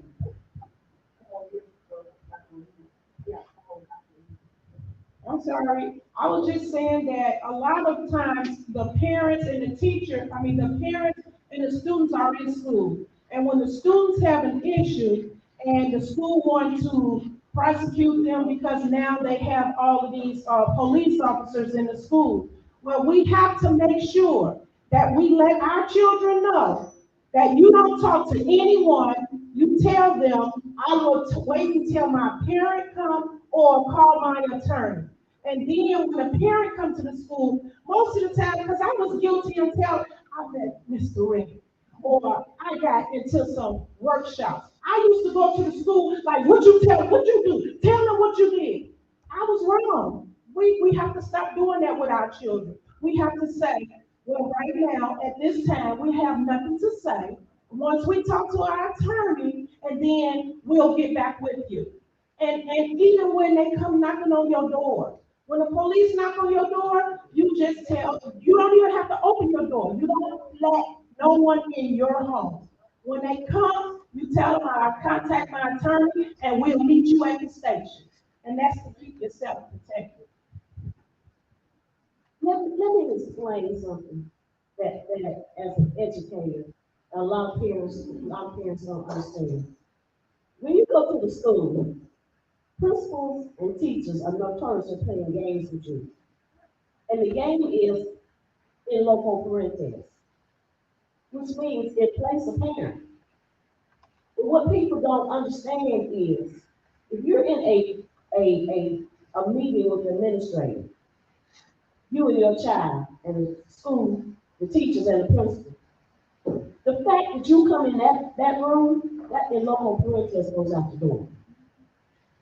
So many times I saw parental rights abused because parents don't know their rights. Children don't know their rights. We got to get this mentality out of our heads. I got in trouble. How many counties clapped when I retired? I ain't gonna tell my life. And I got hell in me, and I decided I was gonna become an advocate. And that's what I've been doing for the last 13 years, because I saw too much. People, you are the parent. The only time you can be replaced is when your child is leaving the house to go to school, and he's under the school supervision until he comes back home, he or she comes back home. But the minute you step your foot in that building, the local parentis goes out the window because it says in place of parent. So you have rights. Now I'm going to share something with you. First of all, there's no such thing in the state of Tennessee as a school system expelling your child. Your child, if he or she is said he is expelled, please tell them to change that word from expulsion to long-term suspension. Because the only entity that can expel a child, school education is a property right. And the only entity that can take away the property right is a court. Amen. And that's so for real. So don't let them put expulsion on your child's Q record, because it impacts everything they do from that point on. Long-term suspension. Number two, if your child brings home a suspension note and you don't get it from the mail, go back to the school the next day. Because the suspension note is supposed to be your child is suspended until you have a parent conference. So I'm gonna tell y'all a game that I used to play. And I was a bad child. I'm saying this public. I take the note home to my mom and say, come to school the next day. I'd be in there fighting and tearing up the school, and I'd be suspended on Monday and on Tuesday I'd be back in school. Because my mom had parent conference. It's suspended until a parental conference. If you don't get the sheet in the mail, and they tell you you sent your child to school, and they try to call you and say, we're gonna send your child to juvenile because he's trespassing.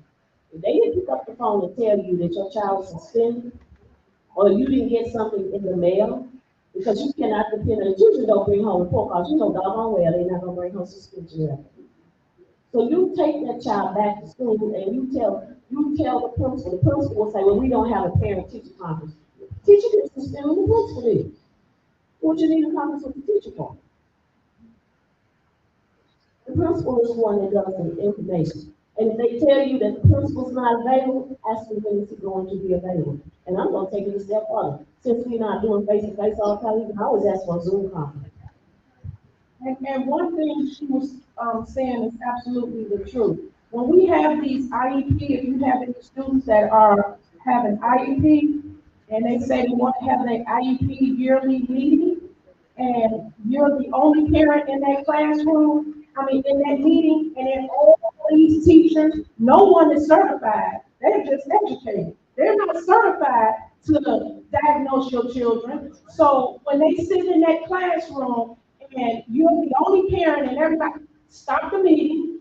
This will not happen until I have an advocate, my attorney, or someone. Don't ever go in those classrooms, those meetings, and talk to no one about your child's behavior, their grade, nothing until you have an advocate in that classroom with you.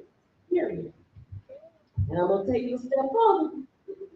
If your child has a medical diagnosis, come on, and he or she is on an IEP, and you have a clinical diagnosis, make sure it is listed under other conditions. I don't care if it's ADD, I don't care if it's ADHD, I don't care if it's whatever, because your child has certain educational rights. Your child cannot be suspended longer than 10 days without a change of placement period. If your child is suspended for 3 days, ask for compensatory education. That means that because your child is not in school, the learning does not stop. That is codified under Public Law 94-142, which is also called IDEA, Individual with Disabilities Education Act. And if you're in an IEP meeting, this is what I do, pro bono, and you don't agree with what the meeting says, even if it is a consensus, that means everybody else agrees, ask for a minority report. Fill it out. Tell them what it is you don't agree with, why you don't agree with it, and what procedures you want to be put in place to make sure that your disagreement or what you're calling for is being evaluated. And finally, when they ask if you believe your child's disability or behavior is a manifestation of his disability, ask what the term manifestation means. A lot of times they're using educational jargon because they know if you're not an educator, you don't know what they're talking about. It is no way on earth for a child with a learning capacity or a mental capacity of 4 years old, but a body age of 13 years old, to know the difference between right and wrong as a 13-year-old. And when you go into school in these IEP meetings, and they ask you that, and you say, no, my child knows right from wrong, you just consented for your child's placement to be changed, and any discipline that they do to regular education children is going to be done to your child, regardless of your child's mental, cognitive, or physical disability.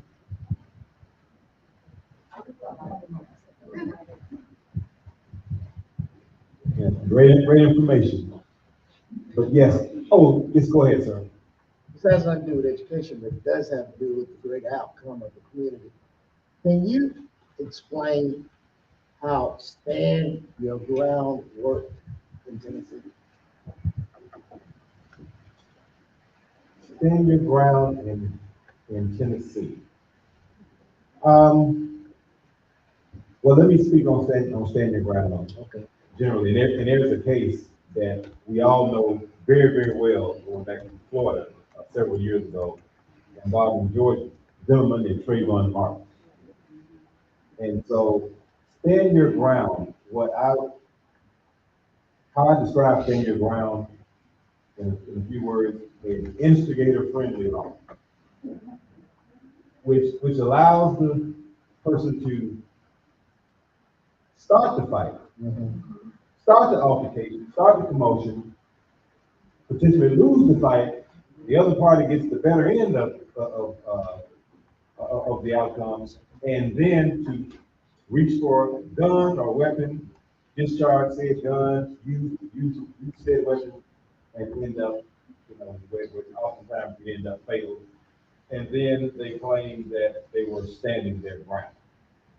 So that is the problem with stand your ground as far as community. Now as far as in the books, I don't think it's the Tennessee's law as far as in the books to stand your ground, but functionally speaking, there is an aspect of stand your ground to, to how we, so even if it's not codified in Tennessee code annotated, but yet that's still how we do business here, then it's still a problem. It's still an issue, and you have to, with all of these things, we eradicate them one by one as we see them. We can't really, again, it's lobbying the legislature and the House and say, look, this needs to be put before the floor. This needs to be changed because here is the outcome. The outcome is allowing real perpetrators to turn around and flip it and play the role of victim. And that's the big problem a lot of times with stand your ground. I want to, first of all, say Jennifer, she need to have a doctoral degree. Most of you all know me as the Chattanooga National Action Network president.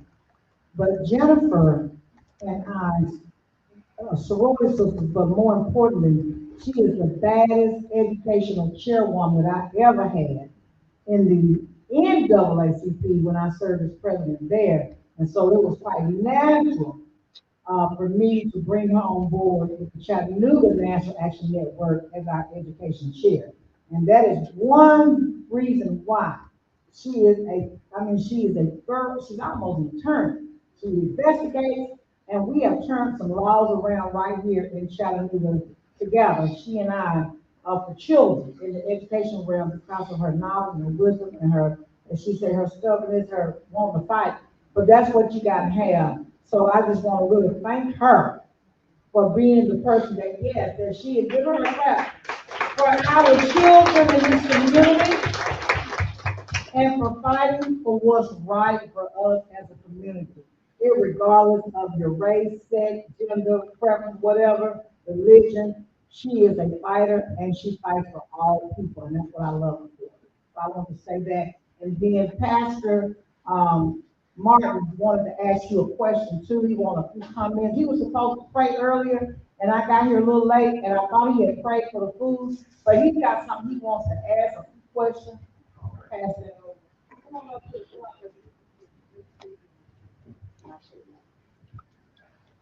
It's not a question per se.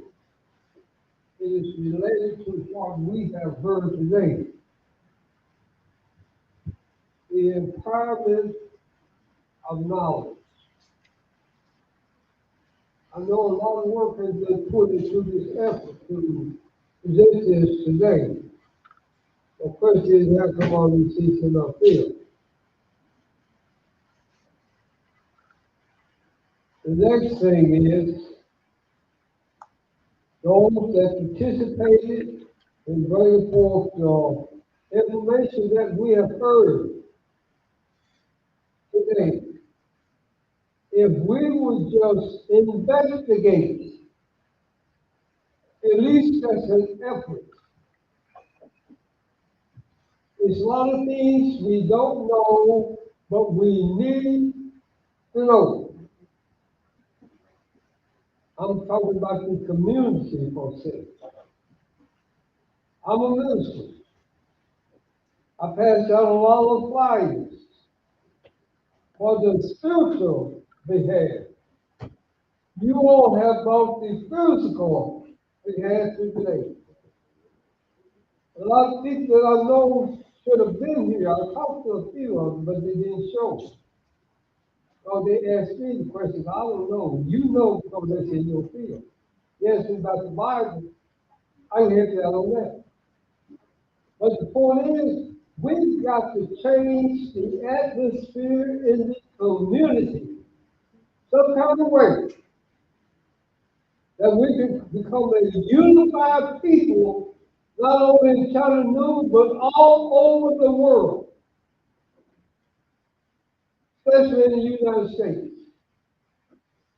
We need to spread this message some kind of way, because as the legal person spoke of the lack of knowledge, we are being destroyed physically as well as spiritually. We are fighting against two forces of prisoners, one physical and one spiritual. I'm glad I'm here. I'm a member man, because they have my wife and I out on occasion that we've been fighting really for a few years. And we need people like you and those that have the knowledge to stand up. That's not what we're going to change things. Together we stand, divided we fall. That's what God said. My people are destroyed for the life of knowledge. The next time we have a meeting, members, those that are not members that have heard from it, they spread it out in the neighborhood, where we can change the way that things are being done. That's it.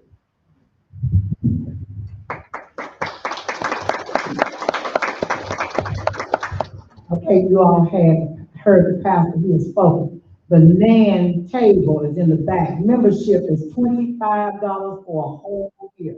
If you don't have your membership, you need to get your membership, because NAN is on the move nationwide and definitely in Chattanooga. You already know. This was an empowerment summit. It's coming again and again and again and again until nothing is out there yet. You know what I'm saying? Yes. So we love you guys. Anybody else? Have I missed anyone yet? Oh, yes. Okay. Middle Tennessee president. She got this thing started all the way from Nashville. Sheryl, Huff, come on up.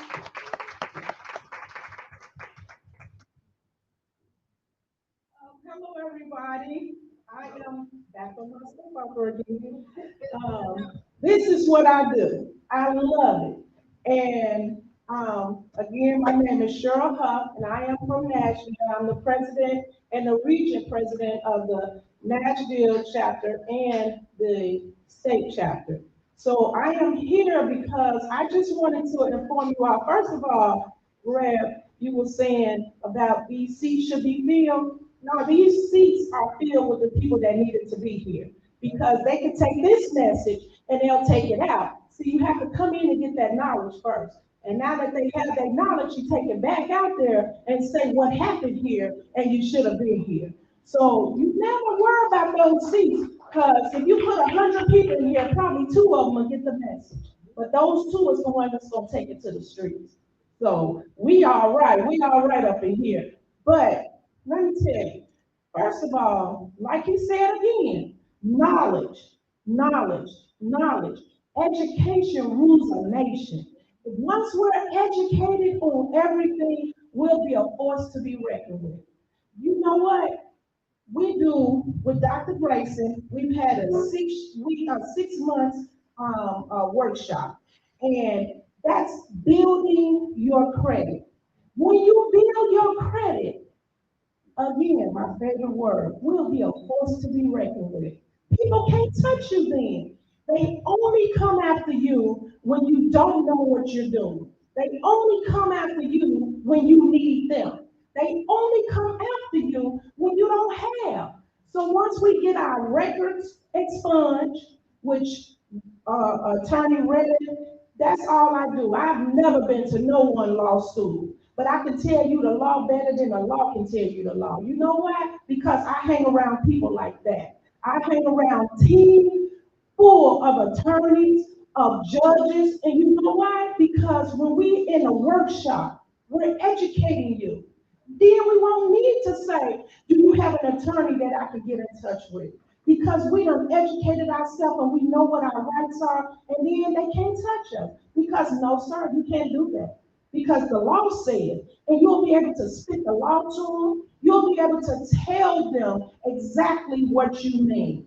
When you don't know, they know you don't know. Because they don't know. You know how a lot of my cases that I win, when we have a crisis team, and we get phone calls from everywhere, and people losing their jobs, people losing their children, losing their husband, their wives, they're in trouble. They call National Action Network, and I'm the complaint officer also. So I take the complaints, I hear what people say, but I hear what they don't say.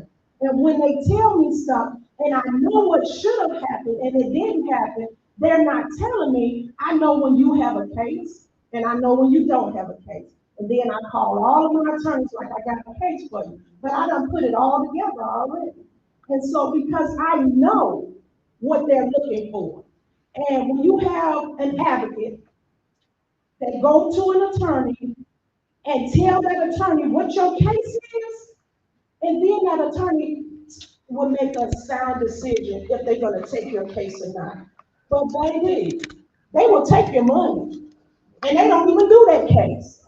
You got a divorce attorney trying to do a criminal case. They gonna take the case because they gonna get that money. But then you know what they're gonna say? When they get to a certain amount, certain distance, then they're gonna say, well, I'm not able to continue on because we're gonna have to go to this part, and it's gonna cost you this amount of money. That's just to let you know, I don't know what else I'm doing, and I can't do it no more, so if you gonna give me this money now, I'm gonna have to hire some people to help me with this case. No, when you look for an attorney, make sure that that attorney works on the case that you have. And then do your work, do your homework, do a research, and find out how many cases this attorney won, how many lawsuits that this attorney filed. You have to make sure that this is the right attorney that you need.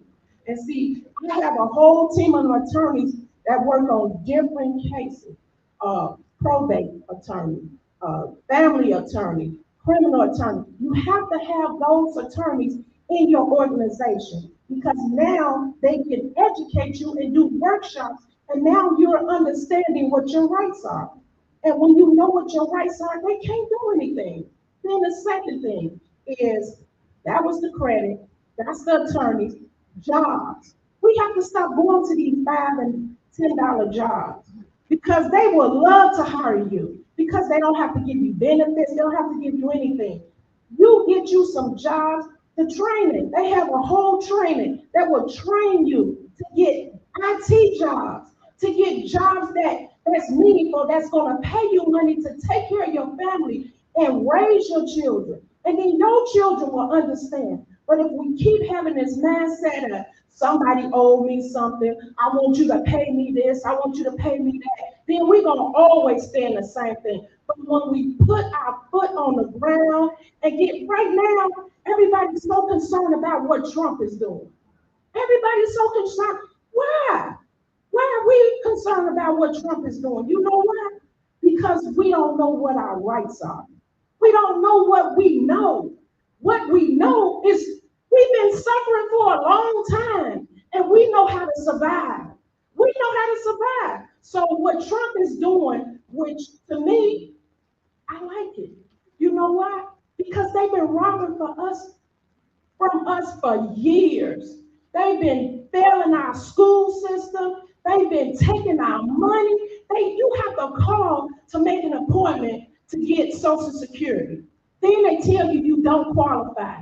Why I don't qualify? I'm injured. I'm hurt. I've worked for 30 years. And then you tell me I don't qualify for something I worked for? You know why? Because did you hear what they said? They had a person 249 years old, still collecting benefits. You know why? Because that family member done called in and said, my mother died, my father died, and there's no more benefits. They closed it out, but they closed it to you, but they kept that money going and somebody in that agency is receiving it. Now, that's my opinion and mine's alone, but you better understand it. Why? Why? You working all these years for your Social Security, now they telling you can't get it. So some of the stuff that he's doing, I understand, because it was hurting us anyway. So let's clean house. Let's clean house. And then watch the benefits start flowing in the right way. And then guess what else? Guess what else? We have to start our own business. You know why? You know why? Because that's where the money going. They gonna start flooding everybody that have their own business. If you have a business that you selling paper towels, maybe you better sell them to the best of your ability. You better get you a EIN, a business license, and that's your business.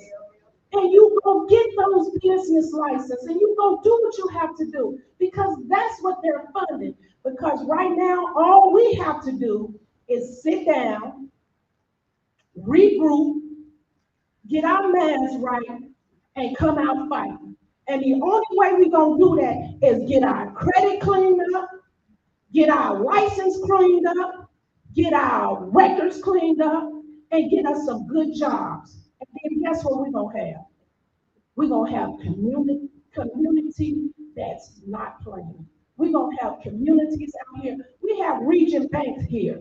Have anybody been to that table and asked them, how can I get a loan?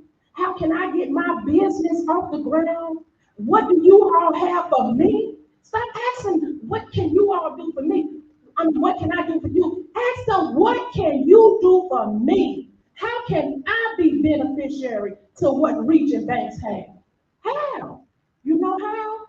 Get that education. And I ain't talking about going to these schools, because you know what? In Nashville, we have a company called Nashville Propel. And you know what Nashville Propel does? It tells you about other schools other than the public schools. You know why? Because it's your choice where you're going to send your children. It's up to us. These schools would not exist if it wasn't for the parents sending their schools there. So how dare you tell me what I can't do with my child in that school, that my child is the reason why you're getting paid? We gotta stop that. But if we educate ourselves with groups like this, keep coming together, I'm coming back down here. I'm coming back to Chattanooga because across the street, we want everybody across the street in this building. You know why? Because when we get them in this building and we educate them and we give them what they need, they'll be a force to be reckoned with. Because right now, they have their foot on their neck. They make them think that they have to be in those projects with paying $50 and get scared when you get a real job and now your rent going up to $600 to $900.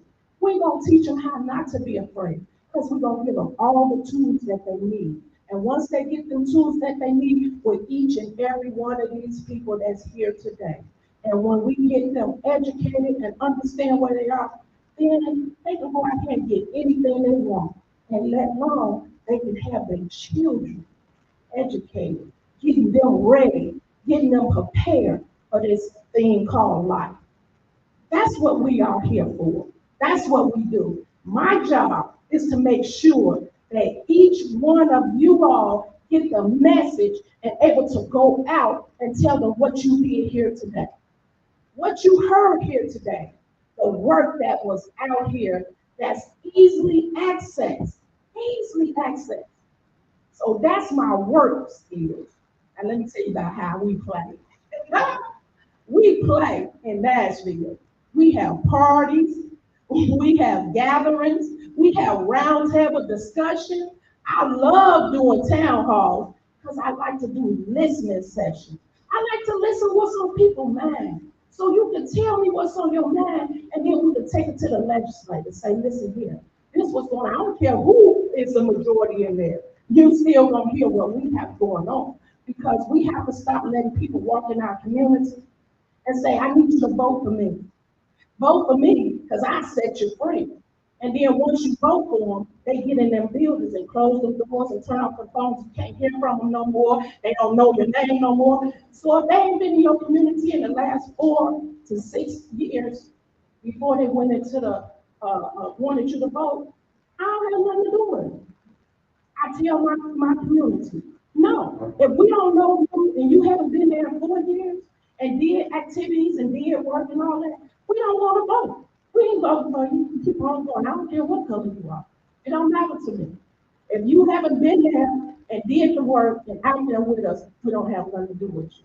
But May 15th, we have a big black diamond ball that's happening, where everybody gonna get dressed up and look their best and come out to this ball. We have Reverend Al Sharpton is gonna be there, hopefully. He's still in negotiation with them. But this year, we have all of the families coming in. We have George Floyd, Ahmaud Arbery, Breonna Taylor, Tyrese Nichols, Oscar Grant, Eric Gardner. We have all of those parents coming, those family members coming into Nashville this year for the Black Diamond Ball. And they are so excited because they come into the South to see what you all are all about. So if you all like, please come to Nashville. Enjoy this event. We're gonna have a panel discussion because we want them all to talk to you, let you know where they are, what happened to them, all of that kind of stuff. And once we finish the panel discussion, then you'll be able to talk with them, take pictures with them, all of that, because once we get to the ball, we want you all to have a ball.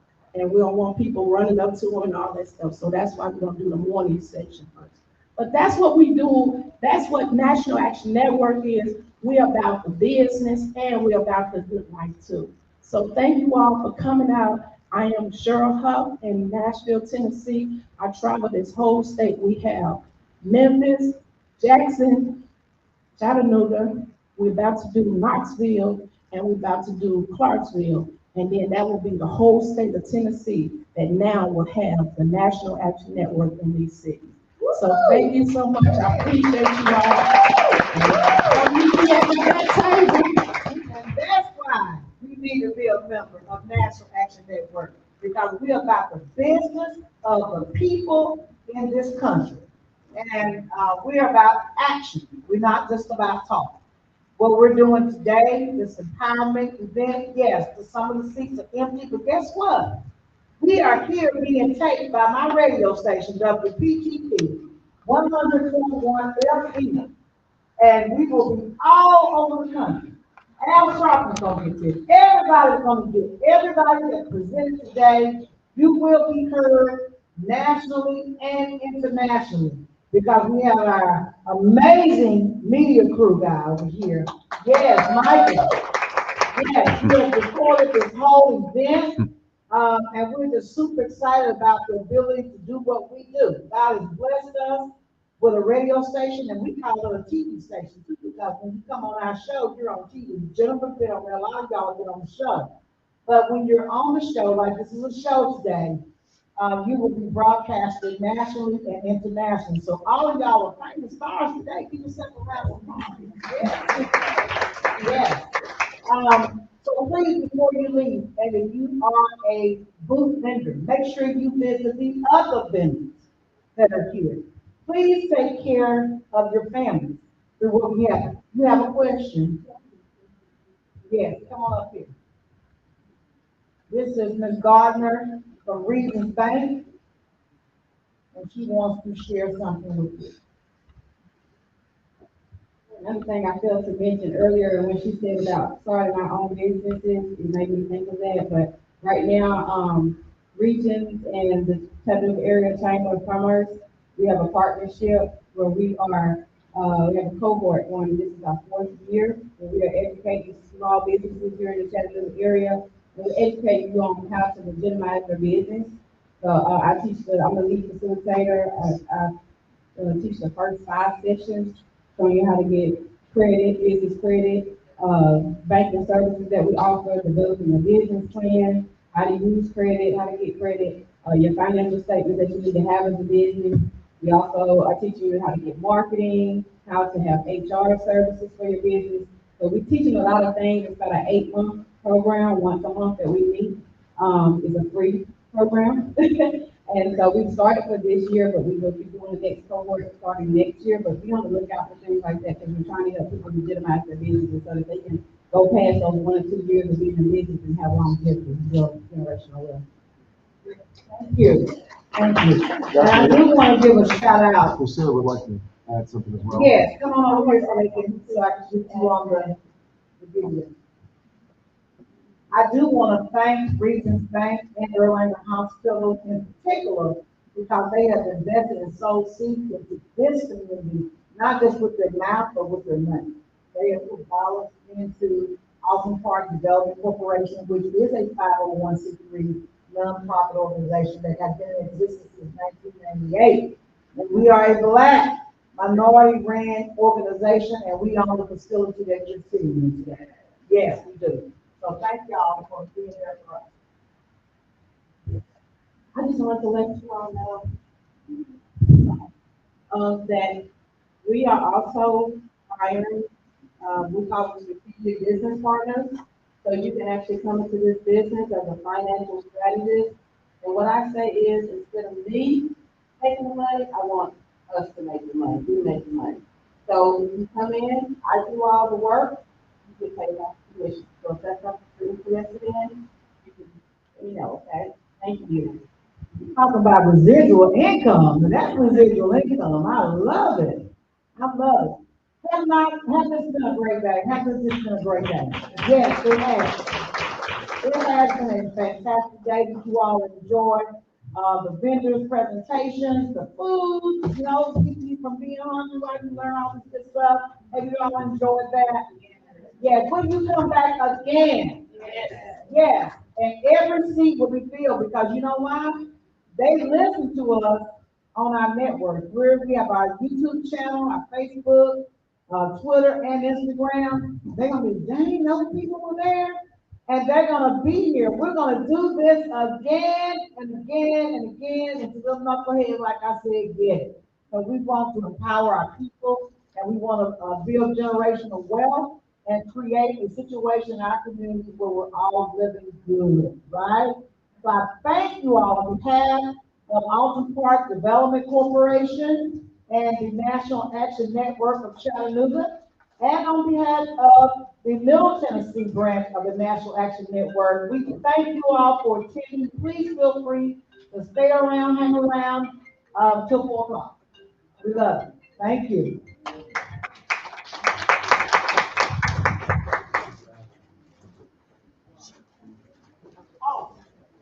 I have to say something. Hold on. Wait a minute, y'all. Don't go nowhere. Hold on. I forgot.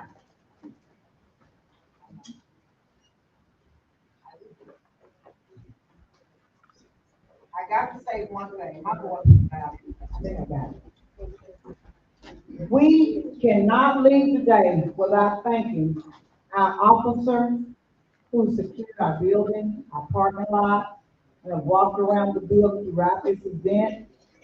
Yes, officer, she's retired now, but I think she's retired but not retired, and she owns her own security company. Sheryl, Brian, can you please come up? No, come on.